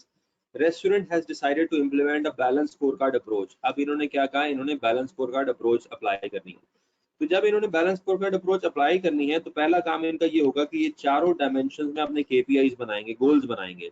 तो इन्होंने गोल बनाया कि हमने क्या करना है, हमने नए और एग्जिस्टिंग कस्टमर को इंक्रीज करना है, हमने कस्टमर कंप्लेंट्स को कम करनी है। ये गोल इनका किस पॉइंट ऑफ व्यू से था? कस्टमर के पॉइंट ऑफ व्यू से। जितना कस्टमर की कंप्लेंट्स कम होंगी उतना आपकी कस्टमर सेटिस्फैक्शन अच्छी होगी। इंटरनली इन्होंने कहा कि हमने time taken between taking an order and delivering the meal वो रिड्यूस करना है। यानी कि जब एक कस्टमर हमें ऑर्डर करता है उस वक्त से लेकर जब हम उसको फूड डिलीवर करते हैं उस वक्त तक का जो टाइम है उसको हमने कम से कम करना है। ये कैसे कम से कम होगा? जब इनके प्रोसेसेस जो है वो बड़े स्ट्रॉन्ग होंगे। इनोवेशन एंड लर्निंग में इन्होंने टारगेट बनाया कि हमने नई डिशेस से रेवेन्यू बढ़ाना है। फाइनेंशियल का टारगेट ये था कि हमने स्पेंड पर कस्टमर जो है वो बढ़ाना है और हमने ग्रॉस प्रॉफिट मार्जिन बढ़ाना है और हमने percentage staff time spend on training बढ़ाना है। अब आपको ना ये डेटा दिया हुआ है, अगर आपको कभी सवाल आया परफॉर्मेंस इवैल्यूएशन में से या बैलेंस स्कोर कार्ड में से तो इस किस्म का आ सकता है। आपको डेटा दिया हुआ है कि भाई पहले हमारे इतने कस्टमर थे, फिर हमारे इतने कस्टमर हो गए, पहले इतनी कंप्लेंट्स थी, फिर इतनी हो गई, पहले इतना टाइम लगता था, फिर इतना टाइम लगना शुरू हो गया, पहले ये टर्नओवर था, अब ये टर्नओवर है, पहले ये ट्रेनिंग का टाइम था, अब ये टाइम है, पहले ये रेवेन्यू था, अब ये है। तो नॉर्मली जब हम परफॉर्मेंस को एवेल्युएट करते हैं तो हमें 2 साल की फिगर्स दी हुई होती हैं जिसके कंपैरिजन में हम देख रहे होते हैं कि परफॉर्मेंस हमारी बेहतर हुई या बेहतर नहीं हुई। अब वो ये कहता है कि अप्रोप्रिएट मेजर्स करके कैलकुलेट करो परफॉर्मेंस को। अच्छा, मैं ना मोटी-मोटी बातें यहाँ पे करना चाहूँगा, इसका कंप्लीट सॉल्यूशन आप देख लीजिएगा, लेकिन मैं 2-3 बातें यहाँ पे करना चाह रहा हूँ ताकि आपको आइडिया हो जाए कि होने क्या जा रहा है। सबसे पहले तो आप देखो कि आपका ग्रॉस प्रॉफिट 22,000 आउट ऑफ 110 था और 30,000 आउट ऑफ 132 था। तो अगर मैं ग्रॉस प्रॉफिट की परसेंटेजेस देखूं यहाँ पे, ठीक है, अब जब कैलकुलेटर यूज करना पड़ता है ना तो मुझे बड़ा प्रॉब्लम है। 22,000 तकसीम 1,10,000 तो ये बनता है 20% और ये बनता है 23%। तो अब जो सिर्फ एक आंख से देख रहा होगा, ठीक है, वैसे अजीब सा जुमला है, एक आंख से देख रहा होगा, पर यानी कि वो आंख कौन सी है? फाइनेंशियली। तो जो फाइनेंशियल परफॉर्मेंस से देख रहा होगा उसके हिसाब से कंपनी अच्छी जा रही है। अभी हमने देख लिया हमारे पास रेशियोज यही होती है ना, फाइनेंशियल परफॉर्मेंस की, gross profit and net profit, this and that. तो अगर मैं सिर्फ इस कंपनी को फाइनेंशियली इवैल्यूएट करूं तो कंपनी का ग्रॉस प्रॉफिट बढ़ रहा है, इसका मतलब है कंपनी अच्छी जा रही है। लेकिन अब हमें सिखाया गया है कि एक आंख से नहीं देखना बल्कि 4 आंखें होनी चाहिए आपकी। तो 4 आंखों में से जो चारों आंखें हैं वो अब आपने इंस्टॉल कर ली हैं, KPIs आपको पता है, अब आप बारी बारी चेक कर लो। तो सबसे पहले मैं जरा कस्टमर के पॉइंट ऑफ व्यू से देखता हूँ कि मेरी कंप्लेंट्स कम हुई हैं या बढ़ी हैं। तो भाई पहले कंप्लेंट्स थी 464 आउट ऑफ 11,600 कस्टमर्स, अब कंप्लेंट्स हैं 840 आउट ऑफ 12,000 कस्टमर्स। तो मैं क्या कर रहा हूँ जी, मैं परसेंटेज कंप्लेंट्स निकाल रहा हूँ, परसेंटेज कंप्लेंट्स। तो मैं अब कैलकुलेट नहीं कर रहा, लेकिन वाजे तौर पे नजर आ रहा है कि परसेंटेज कंप्लेंट्स बढ़ गई हैं, हमारी कंप्लेंट्स पहले के मुकाबले में ज्यादा हो गई हैं। इसका मतलब है कस्टमर हमारे से खुश नहीं है। भाई प्रॉफिट तो हम कमा रहे हैं लेकिन कस्टमर हमारे से खुश नहीं है, कस्टमर कंप्लेंट पे कंप्लेंट कर रहा है।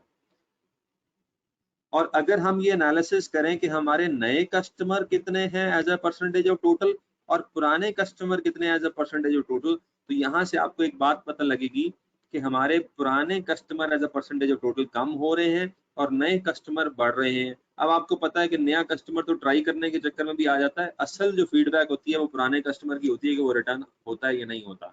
तो यहाँ से भी हमें आइडिया हो गया कि हमारे जो कस्टमर की आंख से जब हम देखते हैं तो कोई गड़बड़ है हमारी कंपनी में। अच्छा, अब आपको ना मैंने एक रिलेशनशिप बताया था कि लर्निंग एंड इनोवेशन का इम्पैक्ट आता है इंटरनल प्रोसेस पे, इसका इम्पैक्ट आता है कस्टमर सेटिस्फैक्शन पे, इसका इम्पैक्ट आता है फाइनेंशियल पे, ठीक है। अब कस्टमर की आई के पीछे आप देखते हैं जरा इंटरनल प्रोसेस। हमने कहा था कि हम अपना जो टाइम है फूड ऑर्डर करने से लेकर फूड डिलीवर होने तक उसे कम करेंगे। ये हमारा KPI था, ये हमारा गोल था। आप यहाँ पे वाजे तौर पे देख सकते हो कि पहले हमें 4 मिनट लगते थे, अब हमें 13 मिनट लगते हैं। तो हम अब ज्यादा टाइम ले रहे हैं कस्टमर तक फूड पहुंचाने में। Now think about a customer who is hungry and who orders a pizza to a restaurant and the pizza boy delivers him the pizza very late night, तो क्या होगा, आप उससे तंग आ जाओगे, आप वो ऑर्डर नहीं लोगे, आप रिफ्यूज कर दोगे व्हाटएवर, और अगर ले लोगे तो अल्टीमेटली आप दोबारा ऑर्डर नहीं करोगे। इसका मतलब ये हुआ कि हम इसको जब इंटरनल प्रोसेस के पॉइंट ऑफ व्यू से भी देखते हैं तो गड़बड़ नजर आ रही है, और ये गड़बड़ यहाँ पे भी नजर आ रही है जब इसका स्टाफ टर्नओवर काफी बढ़ गया है। पहले 12% टर्नओवर था, अब 40% टर्नओवर है। ठीक है, तो यहाँ वाज़ेह तौर पे हमें नजर ये आ रहा है कि इस कंपनी के साथ तो मसला है सही, यानी कि हमारे प्रोसेसेस भी वीक हो रहे हैं, हमें ज्यादा टाइम लग रहा है, कस्टमर कंप्लेन कर रहा है, तो मसला है क्या। अब घुमा फिरा के जो मसला आपको नजर आ रहा है इसके अंदर वो ये है कि हमने जो स्टाफ की ट्रेनिंग का जो टाइम है वो रिड्यूस कर दिया। पहले हम 5% स्टाफ का टाइम स्पेंड करवाते थे ट्रेनिंग पे, तो ट्रेनिंग पे हमने पैसा लगाना कम कर दिया। ट्रेनिंग क्या होती है, ट्रेनिंग होती है लर्निंग। अच्छा, आप नोट करो कि आपका टर्नओवर बढ़ रहा है, यानी कि आपके पुराने एम्प्लॉइज छोड़ के जा रहे हैं, नए आ रहे हैं, और आप ट्रेनिंग पे खर्चा कम कर रहे हो। इसका मतलब है जो नए आ रहा है उसे आप ट्रेनिंग नहीं करा रहे। तो घूम फिर के मसला क्या हुआ कि चूंकि आप लर्निंग पे पैसा नहीं लगा रहे, इस वजह से आपके प्रोसेसेस जो हैं उस वीक हो रहे हैं, उसकी वजह से कस्टमर सेटिस्फैक्शन जो है वो कम हो रही है। फिर भी फाइनेंशियल 20 से 23% हो गया है। उसकी रीजन सिर्फ एक है कि आप इनोवेट कर रहे हो और आपका रेवेन्यू फ्रॉम न्यू डिशेस बढ़ रहा है। तो बस यहाँ पे एक सवाल में जो इम्प्रूवमेंट आ रही है प्रॉफिट में, that is only because of innovation, कि ये कंपनी जो है वो इनोवेट कर रही है और नए डिशेस इंट्रोड्यूस करा रही है। अब ये जितनी भी बातें मैंने की हैं, जब आप इन चीजों को कैलकुलेट करोगे, कंपेयर करोगे, इंक्रीज डिक्रीज बताओगे, चारों पर्सपेक्टिव से बताओगे, समझाओगे, रिलेशनशिप बताओगे, तो इसका मतलब ये हुआ कि आप क्या कर रहे हो, आप बैलेंस स्कोर कार्ड को अप्लाई कर रहे हो। और बैलेंस स्कोर कार्ड का मतलब ही यही है कि आप परफॉर्मेंस को बैलेंस वे में एवेल्युएट कर रहे हो। सो ये तो हो गया थ्योरेटिकल बैकग्राउंड इन सारी चीजों का।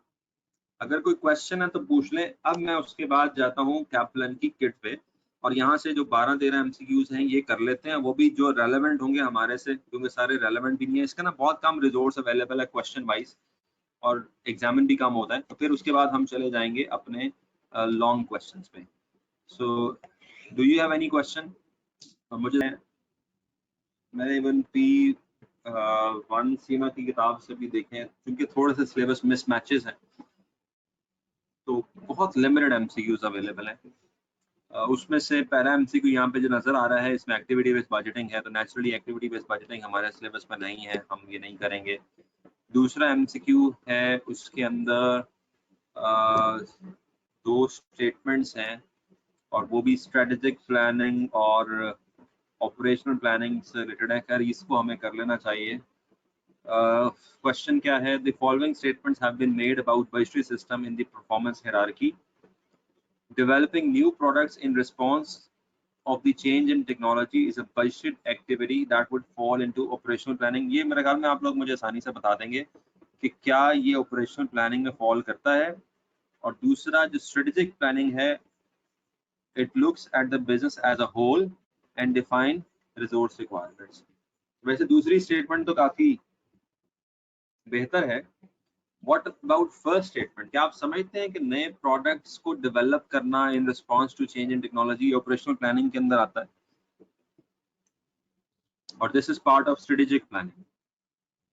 मेरे ख्याल में द लेवल्स ऑफ प्लानिंग आपको क्लियर होने चाहिए, ऑपरेशनल और strategic. Strategic is the highest, operational is the lowest.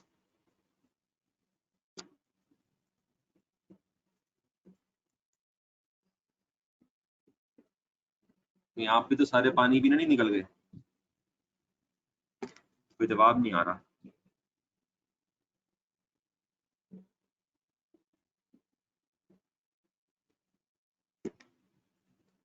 So what is the answer? Answer. What is the answer? Which of the statement is true? Only 2 is correct. So 1 is wrong. Only 2 is correct. 1 क्या है? 1 भी strategic planning के अंदर आता है। ठीक है? Next. The purpose of the flexible budget. Flexible budget क्या होता है? जिसमें आप कंपेयर करते हो एक्चुअल को फ्लेक्स बजट के साथ, सॉरी वो तो ठीक है, फ्लेक्सिबल बजट क्या होता है जिसमें आप डिफरेंट लेवल ऑफ एक्टिविटी पे बजट्स बनाते हो। पर्पस क्या है फ्लेक्सिबल बजट बनाने का? 97 compare actual and budget results at virtually any level of production. ये बात बिल्कुल ठीक लग रही है।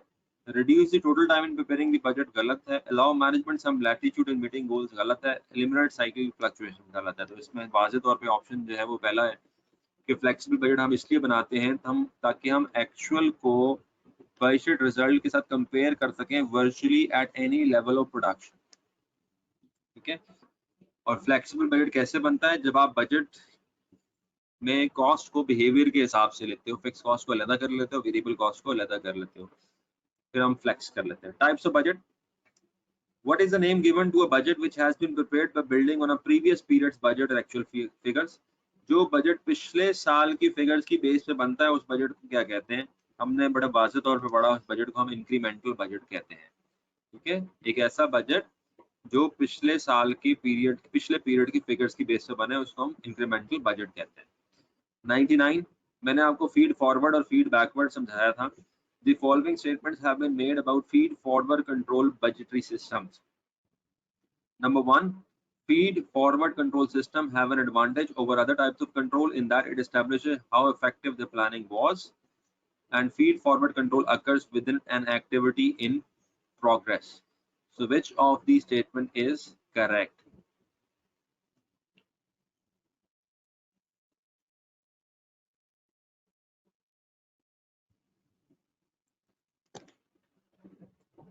So which of the following statement is correct?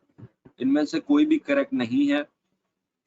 पहली जो स्टेटमेंट है ये फीडबैक के मामले में है, क्योंकि फीडबैक में क्या होता है कि आपको पता लग जाता है कि भाई आपकी प्लानिंग कितनी अच्छी है, क्योंकि जब आपके एक्चुअल रिजल्ट्स आपके बजटेड रिजल्ट से मैच करते हैं तो इससे आपको पता लग जाता है कि आपकी प्लानिंग अच्छी थी।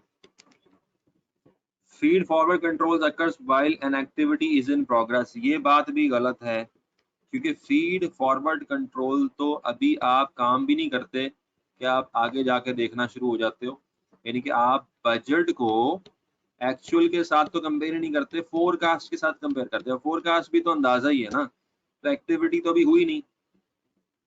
तो ये दोनों स्टेटमेंट जो थी वो फीडबैक के मुतल्लिक थी, फीड फॉरवर्ड के मुतल्लिक नहीं थी। So that's why the answer is neither 1 nor 2. उसके बाद है जी incremental budgeting system. An incremental budgeting system is a system which budgets only for extra costs associated with a particular plan. ये बात ठीक नहीं है। A system which budgets for the variable manufacturing cost only, ये भी बात नहीं है।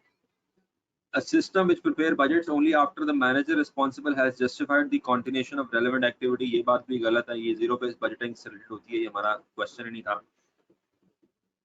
D, a system which prepare budget by adjusting the previous year's values by expected, तो ये वाज़ेह तौर पे वो स्टेटमेंट आ गई जो इंक्रीमेंटल बजटिंग की स्टेटमेंट। तो आप नोट करो कि यहाँ पे वो आपसे जो सवाल पूछ रहा है वो थ्योरेटिकल सवाल है, उसके अंदर वो जो अप्रोचेस हैं बजटिंग की और जो मोटिवेशनल एस्पेक्ट्स हैं और बिहेवियरल एस्पेक्ट्स हैं उससे रिलेटेड वो सवाल बना के पूछ रहा है। अब जिस तरीके से अगला सवाल भी है, ये मेरे ख्याल में आप मुझे जवाब दे दोगे इसका कि which of the following is an advantage of non participatory budgeting as compare to participative budgeting. अगर आप नॉन पार्टिसिपेटिव में बजटिंग करते हो तो उसका एडवांटेज क्या है?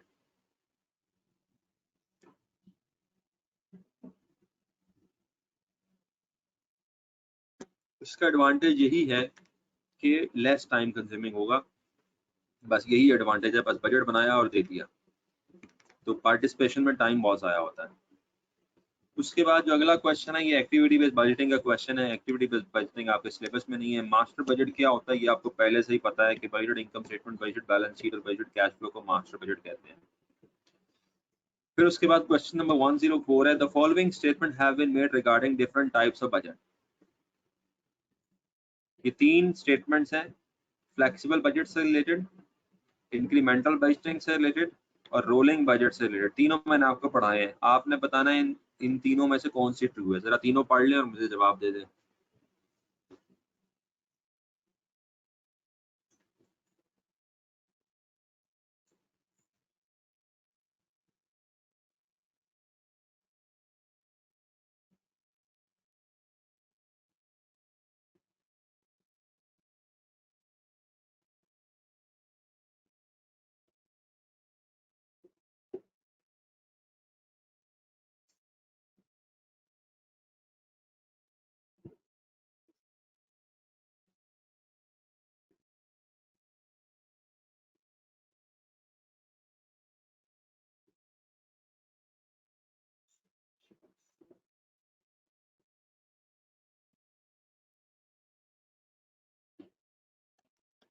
So the answer is 104. Answer is D, one only. और किसी ने भी डी आंसर नहीं दिया, सारे सी कह रहे हैं, जिसकी वजह से मैं अब आंसर दोबारा चेक करता हूँ कि वन जो है उसमें flexible budget can be use to control operational efficiency, ये स्टेटमेंट ठीक है। उसकी वजह ये है कि जब बजट फ्लेक्स नहीं करते तो फिर वो तो लेवल ऑफ एक्टिविटी की वजह से फर्क आ रहा होता है। जब आप लेवल ऑफ एक्टिविटी सेम रखते हो और फिर फर्क आए तो वो फिर ऑपरेशनल एफिशिएंसी की वजह से आता है। तो ये बात ठीक है, वन तो ठीक है। अब जब वन जैसे ठीक हो जाता है तो फिर यहाँ आंसर ए रह जाता है, यहाँ आंसर डी रह जाता है। टू क्या है? टू ये है कि incremental budgeting can be defined as a system of budgetary planning and control that measures the additional cost that are incurred when there are unplanned extra unit of activity. ये बात आपको पता है गलत है। इंक्रीमेंटल बजटिंग में तो पिछला बजट उठाते हैं और उसमें एड लेस कर लेते हैं, तो टू हो नहीं सकता। जब टू हो नहीं सकता तो ऑप्शन फिर एक ही बच जाती है, क्योंकि 1 और 3 की ऑप्शन भी नहीं है, और आंसर बन जाता है डी विच इज 1 ओनली। सी में जो कह रहे हैं 3 ओनली, 3 को भी चेक कर लेते हैं। Rolling budget reviews and if necessary revise the budget for the next quarter to ensure that budget remains relevant for the remainder of the accounting period। अब इसके अंदर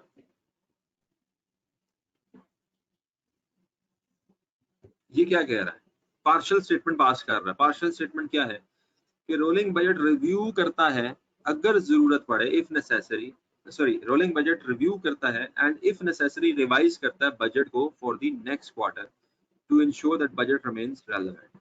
तो ऐसा नहीं है, रोलिंग बजट में आपका जब पिछला बजट पीरियड एक्सपायर होता है तो फिर हम रिव्यू करते हैं और हम एक बजट पीरियड ऐड कर लेते हैं, ठीक है। तो पिछले पीरियड का एक्सपायर होना जो है वो जरूरी है।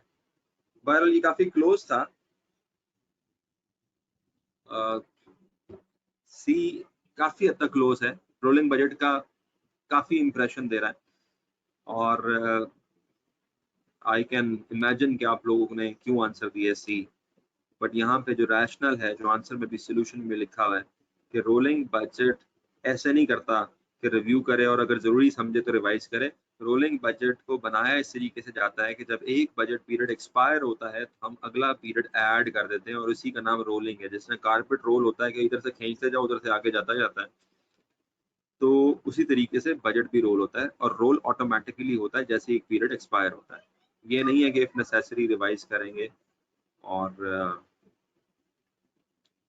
यहाँ पे बजट पीरियड ऐड करने की, अच्छा यहाँ पे जो मेन रीजन है जिसकी वजह से ये बिल्कुल गलत हो जाता है वो ये है कि इसने ये नहीं कहा कि हम एक बजट पीरियड, इसने रोल करने की तो बात ही नहीं की।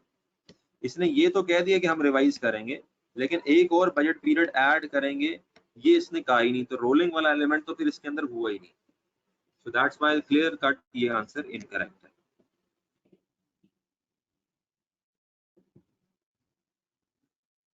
उसके बाद अगले क्वेश्चन में feedback loop and this and that, और उसके बाद जीरो बेस्ड बजटिंग है, ये भी हमारे उसके अंदर नहीं है सिलेबस के अंदर। फिर जीरो बेस्ड बजटिंग है हमारे सिलेबस में नहीं है। फिर एक्टिविटी बेस्ड बजटिंग है हमारे सिलेबस में नहीं है। और फिर उसके बाद क्वांटिटेटिव एनालिसिस एंड बजटिंग आ गई। तो बेसिकली गिनती के 4-5 क्वेश्चन जो है वो कैप्लन की बुक में अवेलेबल है। इवन मैंने P2 सीमा में भी देखा है, इसी तरह गिनती के 5-10 क्वेश्चन अवेलेबल है। सो दैट्स अब हमारे पास ऑप्शन क्या है? अब हमारे पास ऑप्शन ये है कि हम जो पास पेपर्स के क्वेश्चंस हैं उस पर एक नजर मार लें। और उससे पहले अगर आप लोग कुछ समझते हैं कि कोई क्वेश्चन या कोई टॉपिक, तो उस पर भी बात की जा सकती है। तो मैंने जो क्वेश्चन निकाले हैं पास पेपर में से, वो तकरीबन पास पेपर में से को 3 ही क्वेश्चन निकलते हैं, और 2-3 फिर मैंने ACC और सीमा के पेपर्स में से कुछ क्वेश्चंस पिक किए हैं, वहां पे भी ज्यादा अवेलेबल नहीं है। तो दैट्स वाई इस टॉपिक की समझ लें बहुत ज्यादा डेप्थ भी नहीं है और बहुत ज्यादा ये एग्जामिन भी नहीं होता। इसको इसलिए हमने आज बड़ा क्विकली कवर करने की कोशिश की है। तो अब मैं पैरेलल क्वेश्चंस और उनके आंसर सामने करता हूं और हम जरा इस पे एक नजर मार लेते हैं।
So the first question is taken from ACC F5 paper.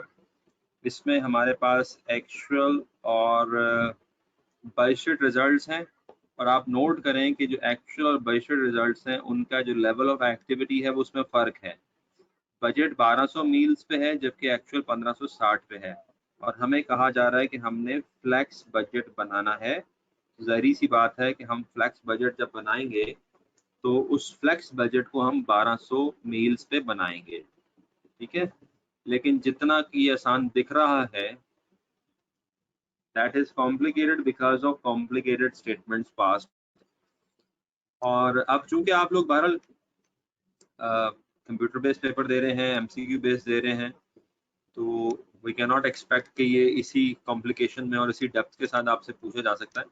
तो इसलिए थोड़ा सा हम इसको डिस्काउंट फैक्टर भी लगाएंगे कि हम जो कोई इम्पोर्टेंट बात समझने वाली है, जो कॉन्सेप्ट समझने वाला है, या जो एक थीम समझने वाला है, हम ध्यान उस पर दें, ना कि हम एक एक फिगर को कैलकुलेट करना सीखें। हाँ सॉरी, ये गलत हो गया मेरे से। तो फ्लैक्स 1560 पे करना है, बिल्कुल ठीक है आदिल, आपने बिल्कुल ठीक मुझे कराया। इस टाइम पे ना वैसे बंदे की बस हो जाती है, आप लोगों की भी और मेरी भी। मेरा आज पता नहीं गले में दर्द हो रहा है जिसकी वजह से गले में भी और दाढ़ में भी दर्द हो रहा है। ओके जी, तो फ्लैक्स 1560 पे करें। अब आपको साथ साथ मैं सोल्यूशन के साथ समझाने की कोशिश करता हूँ, और आइडिया आपको ऑलरेडी होगा कि फ्लैक्सिंग किसे कहते हैं। तो आप सबसे पहले ये देखो कि हमारा जो रेवेन्यू था वो 60,840 था 1560 मील्स पे, और ड्रिंक्स का रेवेन्यू था 11,700। बजटेड कुछ और था, लेकिन अब हमने फ्लैक्स लेना है। तो जब हम इसको फ्लैक्स करते हैं तो हमारा जो फ्लैक्स रेवेन्यू है फूड का वो 62,400 आता है, और ड्रिंक्स का 15,600 आता है। अच्छा, अब ये ना फ्लैक्सिंग कैसे हो गई, तो इसके अंदर दो एक तरीके हैं। एक तो नीचे उसने समझाया हुआ है, क्या समझाया हुआ है कि जो फूड का रेवेन्यू है वो 1560 इंटू 40 है। ये कहीं नीचे दिया होगा, हम जरा पढ़ लेते हैं नीचे से कुछ। तो उसने कहा कि restaurant offers 2 meals, meal A which cost 35 per meal and meal B which costs 45 per meal. In addition to this, irrespective of the meal, the average customer consume 4 drinks at 2.5. Therefore, the average customer spend is either 45 or 55. 45 कैसे, 35 में 10 जमा कर दो, और 55 कैसे, 45 में जमा कर दो, depending upon the meal selected. The my budget is based 50% of the customer ordering meal A and 50% of the customer ordering meal B. तो अब यहाँ पे एवरेज आ गई। यहाँ पे आपने क्या किया, मील की एवरेज निकाल ली, 35 को 0.5 से मल्टीप्लाई किया और 45 को भी 0.5 से मल्टीप्लाई किया, क्योंकि उसने कहा 50% कस्टमर ए टाइप ए मील ले रहे हैं और 50% कस्टमर टाइप बी मील ले रहे हैं। तो यहाँ पे जो मील की जो एवरेज आ गई 40 आ गई, और उस 40 को आपने मल्टीप्लाई कर दिया 1560 से। तो बेसिकली ये क्वेश्चन अगर थोड़ा मुश्किल है तो इन्हीं पैराग्राफ्स की वजह से और इनको समझने की वजह से मुश्किल है। तो आपने 1560 को 40 से ज़रब दे दिया, तो आपके पास फूड का रेवेन्यू फ्लैक्स हो गया, और 1560 को 10 से ज़रब दे दिया क्योंकि ड्रिंक्स में तो कहानी नहीं थी, तो आपका ड्रिंक्स का रेवेन्यू फ्लैक्स हो गया, और ये फ्लैक्स रेवेन्यू आपके पास आ गया 78,000। ठीक है, and this is how we flex the revenue. अगर ये मील्स वाली कहानी ना होती एवरेज वाली, तो हम क्या करते, हम इस रेवेन्यू को डिवाइड करते, सॉरी इस रेवेन्यू को डिवाइड करते बजटेड रेवेन्यू को बजटेड उस पर और मल्टीप्लाई कर देते 1560 से, तब भी हमारे पास फ्लैक्स हो जाता।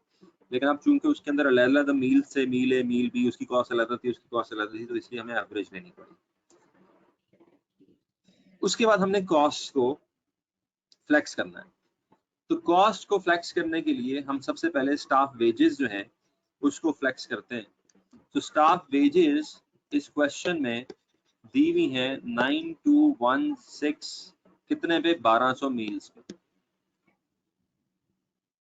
अब इसके अंदर फिर एक लंबी चौड़ी कहानी है। अगर वो कहानी ना होती तो हम इसको रेट निकाल के, जो एक आम तरीका होता है फ्लेक्स करने का, इसको रेट निकाल के 1560 से मल्टीप्लाई करते तो फ्लेक्स हो जाता। लेकिन अब चूंकि उसके अंदर एक कहानी है तो हमें पहले वो समझनी पड़ेगी, और वो कहाँ पे है, वो है नोट नंबर 5 में। और बस उसके बाद मैं एक क्वेश्चन शायद आगे ना कराऊं, क्योंकि आप नोट कर लो कि बाकी फिर क्वेश्चन नेचुरली बड़ा सिंपल सा रह जाएगा।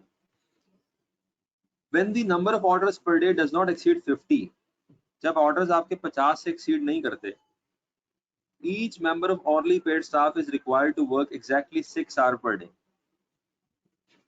तो जब एक दिन में 50 से ज्यादा ऑर्डर एक्सीड नहीं करते तो स्टाफ मेंबर जो है उसको आप पे करते हो 6 hours a day के हिसाब से। For incremental increase of 5 in the average number of orders per day, each member of staff has worked 0.5 hours of overtime for which they are paid at increased rate of 12 per hour. अब ये एक structure सा दिया हुआ आपको, अब आपने flex करना है। अब यहाँ पे आप जरा इधर फोकस कीजिएगा कि हम कैसे जान रहे हैं। हमने कहा भाई हमारे 1560 एक्चुअल यूनिट्स, और अगर हम एक हफ्ते के 6 दिन लें और एक महीने के 4 हफ्ते लें तो ये टोटल आपके बनते हैं 24 दिन। तो 24 दिनों में ऑन एवरेज ऑर्डर्स कितने आए, 65। तो उसने कहा था 50 से अगर एक्सीड नहीं करते तो 6 घंटे या डे काम होता है। तो इसका मतलब ये हुआ कि जो एक्सेस वाला मामला है वो 15 ऑर्डर्स का है। 15 ऑर्डर्स पर डे एक्सेस है। 50 ऑर्डर्स पर डे पे जो घंटे उसने बताए थे उतने ही घंटे बनते हैं। तो 50 ऑर्डर्स पर डे पे हमारे पास जो नॉर्मल स्टाफ टाइम है वो उसी तरीके से आएगा। अच्छा, अब एक्सेस है 15, ठीक है। अब एक्सेस है 15 ऑर्डर्स, तो 15 ऑर्डर्स के लिए कितने एक्स्ट्रा आवर्स रिक्वायर्ड हैं। तो यहाँ पे क्या लिखा हुआ है कि फॉर ईच, और 15 ऑर्डर्स पर डे के हिसाब से, 15 ऑर्डर्स पर डे के हिसाब से एक्स्ट्रा है। तो उसने कहा each member of staff has to work 0.5 hours of overtime. Each member of staff, each member of staff has to work 0.5 hours of overtime for which they are paid at an increased rate of 12 per hour. अच्छा, अब each member of staff का मतलब क्या, staff है कितना। अब हमें ये क्वेश्चन में कहीं ना कहीं ऊपर दिया होगा कि कितना स्टाफ है। where it is written, ये लिखा हुआ है 8 का स्टाफ है। तो 8 का स्टाफ, हर मेंबर आधा घंटा फालतू लगाता है, यानी कि इन अदर वर्ड्स टोटल 1.5 घंटा लगाएगा इंक्लूडिंग फालतू मिला के। 6 days 4 weeks, तो टोटल 288 एक्स्ट्रा आवर्स लगेंगे। किसके लिए, एक्स्ट्रा मील्स के लिए। और अगर इन 288 एक्स्ट्रा आवर्स को मल्टीप्लाई कर दो 12 से तो 2 3 4 5 6 एक्स्ट्रा वेजेस बनती है।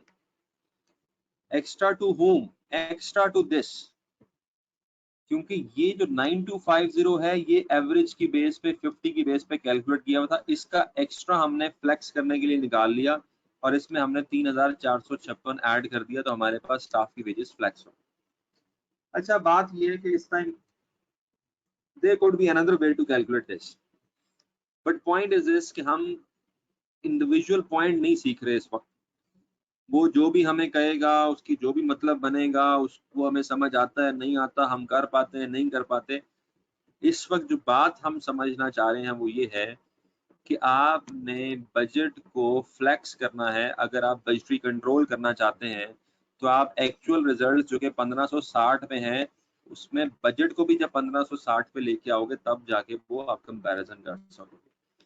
और बजट को 1560 पे लाने के लिए सिंपल तरीका ये है कि वेरिएबल कॉस्ट को वेरी कराओ, फिक्स को फिक्स रहने दो, सेल्स की कॉस्ट को, सेल्स के रेवेन्यू को वेरी कराओ। अब वेरी कैसे कराना है उसके अंदर डेफिनेटली उसने छोटी छोटी सी चीजें क्रिएट की हुई हैं, तो वो डेफिनेटली आपको खुद समझना पड़ेगा। पॉइंट नंबर 1 समझना पड़ेगा, पॉइंट नंबर 2 समझना पड़ेगा। तो ये क्वेश्चन अब बाकी मैं समझता हूँ कि आप लोग इसको एक दफा खुद करें, नजर मारें इसके सोल्यूशन को, ताकि आपको आइडिया हो कि इसके अंदर जो इंडिविजुअल स्पेसिफिक पॉइंट्स हैं वो कौन से हैं। Otherwise flexing of the budget का जो मामला है वो बिल्कुल वही है जो मैं आपको जिस तरीके से समझा रहा हूँ। कोई क्वेश्चन है, कोई पॉइंट है आपके जहन में आ रहा तो मेरे से पूछ लें, otherwise I proceed to the next question.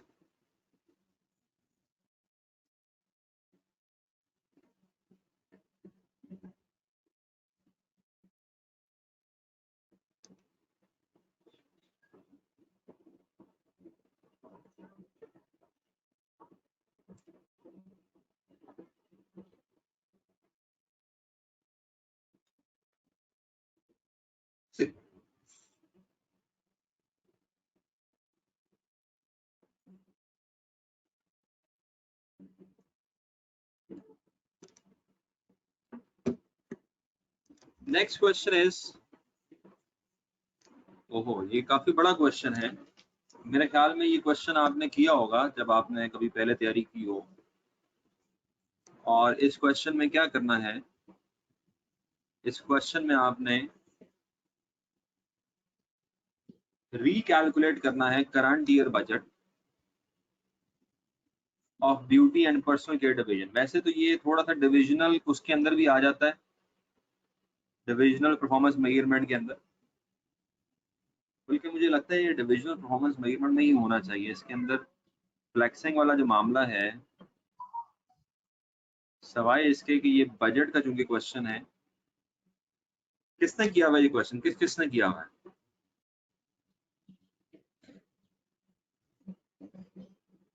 SMS spring 2019, किसने ये क्वेश्चन किया हुआ है?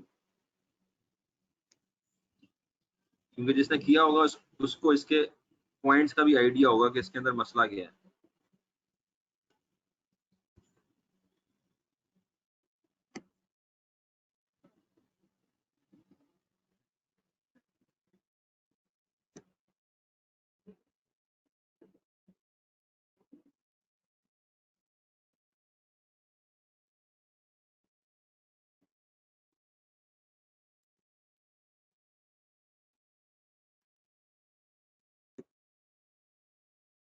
चलें, anyways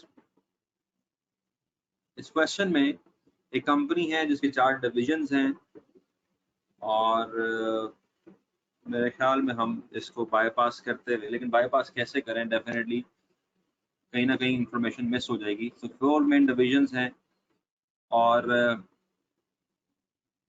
Zaspa began manufacturing food products 15 years ago, which currently represents 65% of the total revenue and largest division, while the beauty and personal care division is the newest among all divisions.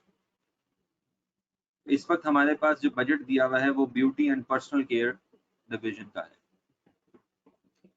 And what they do, they produce high quality skins, this and that. उसके बाद वो कह रहे हैं कि since inception Zaspa International has used a traditional incremental budgeting process। तो ये शुरू से लेकर अब तक कौन सा बजटिंग प्रोसेस यूज करते आ रहे हैं? इंक्रीमेंटल। और इंक्रीमेंटल क्या है कि हेड ऑफिस सेट करता है, और head office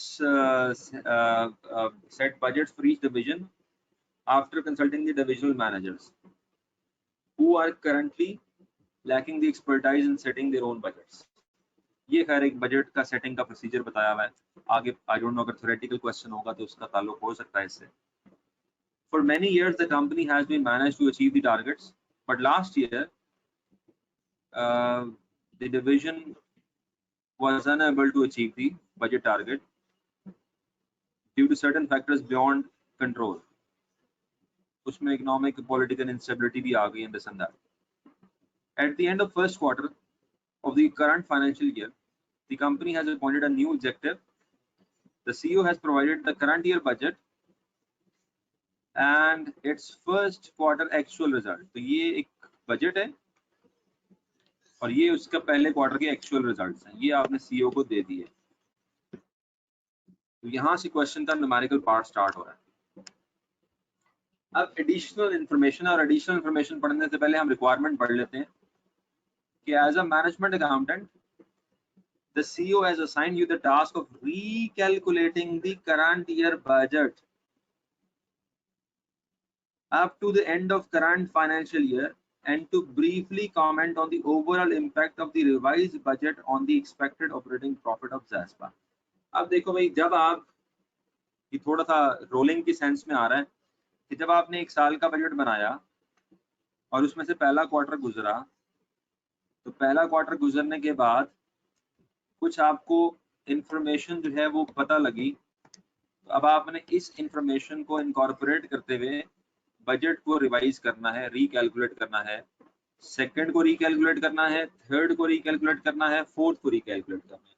so basically this is a question of और फर्स्ट को भी रिकैलकुलेट करना है। फर्स्ट को खैर करने की जरूरत नहीं है क्योंकि फर्स्ट के लिए आपके एक्चुअल रिजल्ट्स आते हैं। So basically this is the question of revising the budget based on the new estimates। ठीक है, एक तो ये क्वेश्चन इस तरह का है। अब जरा इसके सोल्यूशन पे नजर मारते हैं। तो पहला क्वार्टर आपके सामने वही है जो एक्चुअल फिगर्स हैं, क्योंकि अब ये हमारे पास एक्चुअल आ गया तो ये वही है। दूसरा रिवाइज है, तीसरा रिवाइज है, चौथा रिवाइज है, और फिर टोटल आ गया और हमारे पास ओवरऑल ऑपरेटिंग प्रॉफिट आ गया। अब असल में तो हमने ये सीखना है कि जो रिवाइज हो रहे हैं ये कैसे हो। ठीक है, जो रिवाइज हो रहे हैं वो कैसे हो रहे हैं। तो उसमें से कुछ चीजें तो बड़ी आसान है और कुछ चीजें हमेशा की तरह ऐसी हैं जो काफी कॉम्प्लिकेटेड होती हैं और जिसको समझने के लिए फिर आपको काफी टाइम चाहिए होता है। तो again I am trying to communicate the sense of the question. बाकी जो इंडिविजुअल स्पेसिफिक पॉइंट है मुश्किल वाला, वो तो फिर जब भी आएगा और जिसमें भी आएगा वो मुश्किल ही आता है। लेकिन फिलहाल चूंकि आपका एग्जाम एमसीक्यू बेस्ड है तो हम एक्सपेक्ट नहीं कर रहे कि इतना कॉम्प्लिकेटेड क्वेश्चन इतनी डेप्थ में और इतनी लेंथ में आ सकता है। अब मिसाल के तौर पे चेंज कैसे करना है, तो सबसे पहले उसने कहा कि सेल्स जो है that is expected to be 4% higher each quarter than forecast. तो हर साल हर क्वार्टर में सेल्स जो है वो 4% are expected to be higher. अब आपने 4% इंक्रीज कर देना है, जो पहले फोरकास्ट की थी उसका 4% बढ़ा देना है। और average per unit selling price expected to increase by 3.5% from the beginning of third quarter. अब यहाँ से जरा इम्पैक्ट देख लो ताकि एक चीज हमारी क्लियर हो जाए कि जब एक चीज हमारी आ गई तो उसका इम्पैक्ट हमने कैसे दिया। तो ये जो था ये एक्चुअल रेवेन्यू था, अब ये सेकंड क्वार्टर का रेवेन्यू है, तो इसमें 4% बढ़ा दिया हमने। क्यों? उसने कहा था कि जो सेल्स वॉल्यूम है वो 4% हायर है, तो जब वॉल्यूम 4% हायर है तो रेवेन्यू 4% बढ़ गया, इधर भी बढ़ गया 4% से, इधर भी बढ़ गया 4% से। और जो प्राइस का इम्पैक्ट है वो तीसरे क्वार्टर से आ रहा है, दूसरे क्वार्टर में प्राइस का इम्पैक्ट नहीं है। और जो प्राइस का इम्पैक्ट है वो 3.5% है तीसरे क्वार्टर से। तो यहाँ पे आपने 3.5% इंक्रीज और कर दिया। ठीक है, 3.5% इंक्रीज और कर दिया। तो जब आपने ये दो चेंजेस इनकॉर्पोरेट की तो आपके पास रिवाइज रेवेन्यू आ गया फॉर दी 4 क्वार्टर्स। तो क्वेश्चन बहुत ज्यादा टेक्निकल नहीं है, सवाए इसकी एक वर्किंग नीचे जाके जो डिस्ट्रीब्यूशन कॉस्ट या एडमिनिस्ट्रेशन कॉस्ट की जो वर्किंग है वो वर्किंग नीचे जाके मुश्किल है। बट ओवरऑल अगर क्वेश्चन की सेंस देखी जाए तो apparently it looks so long and so complex, but चाह वो आपसे क्या रहा है, वो आपको सिर्फ कुछ नई इंफॉर्मेशन देकर बजट्स को रिवाइज कराना चाह रहा है। तो जैसे जैसे वो आपको कह रहा है तो आप रिवाइज कर दें। अब मिसाल के तौर पर दूसरी इंफॉर्मेशन में एक्सचेंज रेट में फ्लक्चुएशन आई है, तो एक्सचेंज रेट में फ्लक्चुएशन की वजह से आपने बजट को रिवाइज करना है।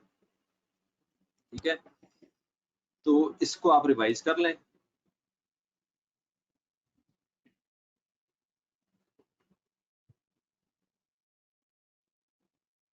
कैसे रिवाइज करेंगे,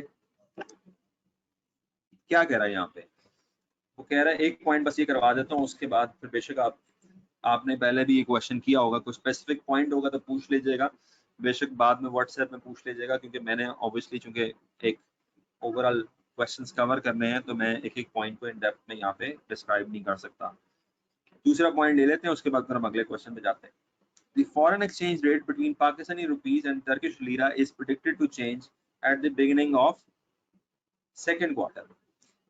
So PKR to lira का जो रेट है वो चेंज हो रहा है और वो चेंज होके 1 PKR by 0.05 लीरास ये हो रहा है। पिछले कई सालों से ये जो रेट था वो 12.04 लीरा था। एंड दिस रेट, ये जो पिछला रेट है, ये बजट बनाने में ये इस्तेमाल हो रहा था।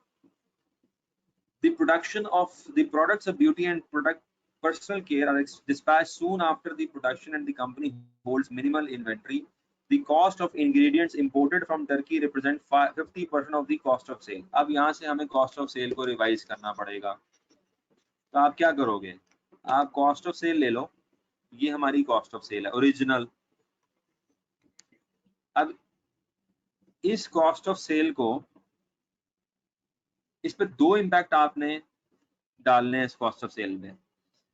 एक इम्पैक्ट है वॉल्यूम का, कि जब आपका वॉल्यूम बढ़ा 4% तो आपकी 4% कॉस्ट ऑफ सेल भी बढ़ी, ठीक है, क्योंकि 4% से अगर वॉल्यूम बढ़ेगा तो कॉस्ट ऑफ सेल, तो एक इम्पैक्ट तो आपने वॉल्यूम वाला डाला, ये तो चले समझ आ गया।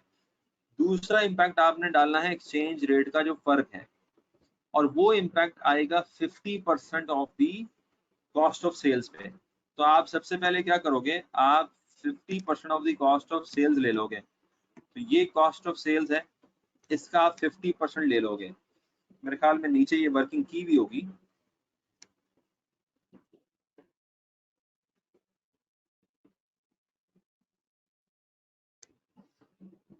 तो 50% पे एक्सचेंज रेट का जो इफेक्ट आ रहा है वो आप डालोगे, ठीक है। ये जरा आप भी कैलकुलेट करो और मैं एक तरह कैलकुलेटर पे कैलकुलेट करके आपको समझाता हूँ कि ये 948.48 कैसे आया है। तो आप भी जरा कैलकुलेट कर लो, अगर किसी की वर्किंग हो जाती है वो भी शेयर कर ले। इन द मीन टाइम मैं अपने कैलकुलेटर पे शेयर करता हूँ कि मेरे ख्याल में नीचे इसने कैलकुलेट नहीं किया हुआ, बल्कि कुछ एक फॉर्मूला सा बताया हुआ है कि इस तरीके से हमने किया है।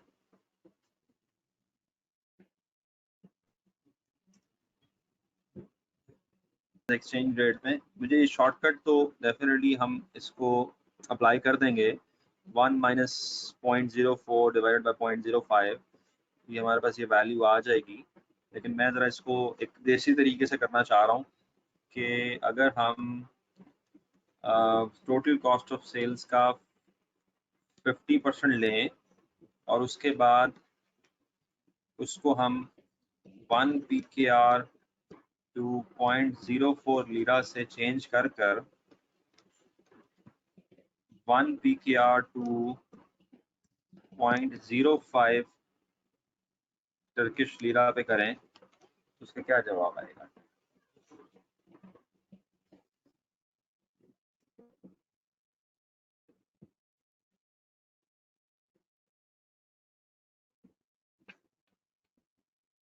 इन्होंने शायद क्या किया हुआ है कि 4742.4 into 0.05 divided by 0.04,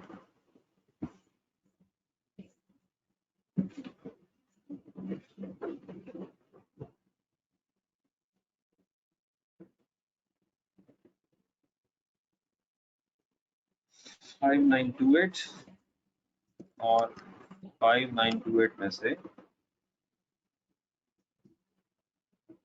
माइनस कर दिया 4742.4। नहीं, ऐसे नहीं है।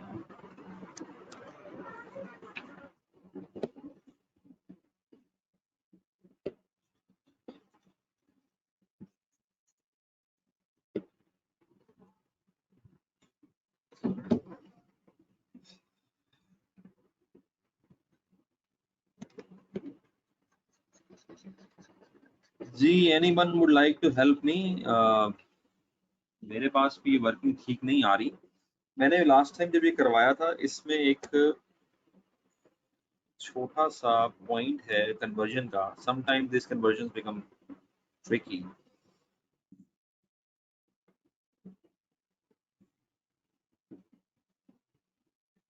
या इस पॉइंट को फिलहाल हम स्किप कर देते हैं, मैं आपको अलग से इसको वर्कआउट करके फिर अलग से समझा दूंगा।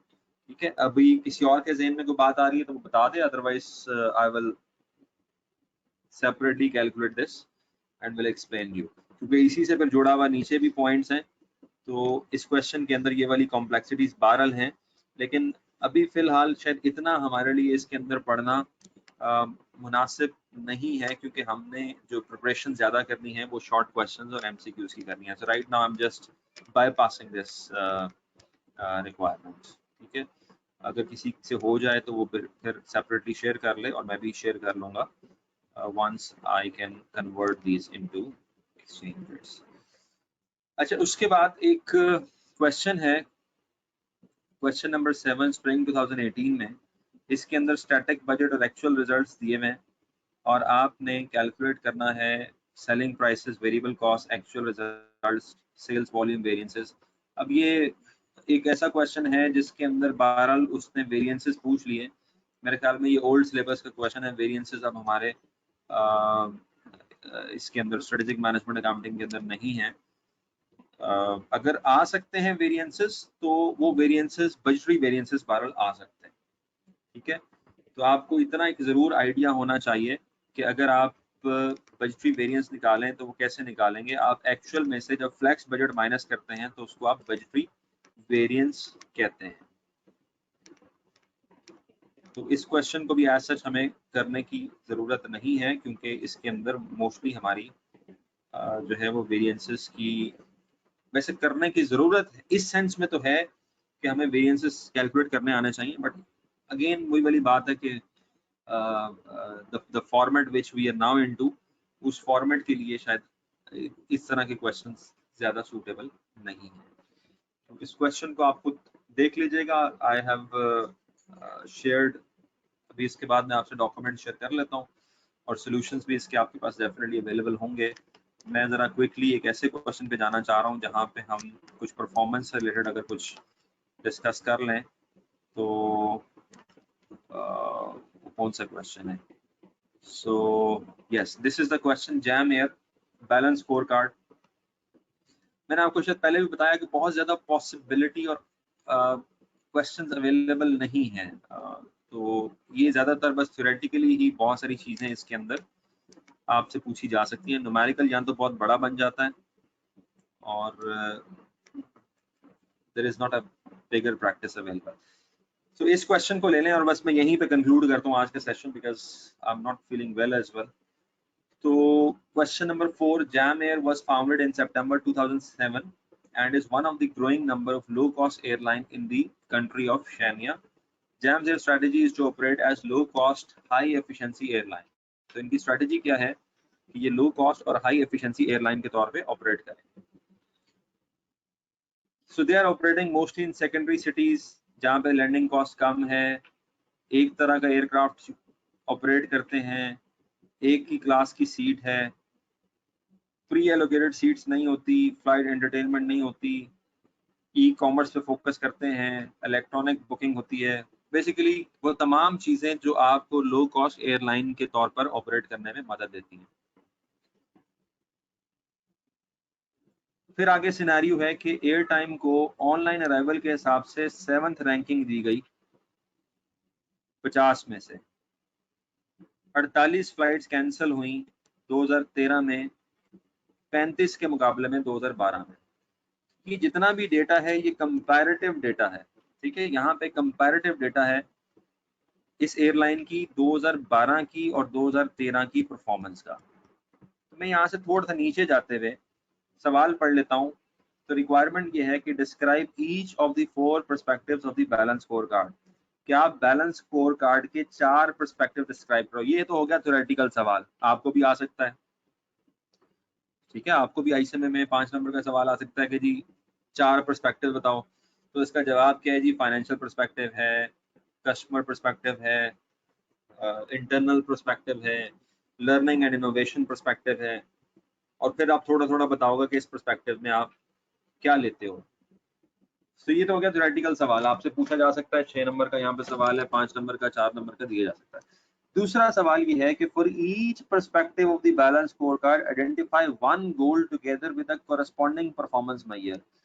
आप हर पर्सपेक्टिव के हिसाब से, फाइनेंशियल, कस्टमर, इंटरनल और लर्निंग, हर पर्सपेक्टिव के हिसाब से एक कम से कम एक गोल बताओ और एक मैयर बताओ जो जैम एयर यूज कर सकती है, दे कुड यूज, और जो गोल्स और मैयर्स हों वो specifically related to Jam Air. अब एक तो सवाल ये आ सकता था कि आप वैसे ही जनरली बताओ कि फाइनेंशियल का कोई गोल क्या हो सकता है, तो हम जनरली बता देते हैं टू इंक्रीज दी प्रॉफिट, और मैयर बता देते हैं to increase the profit by 50%, things like that.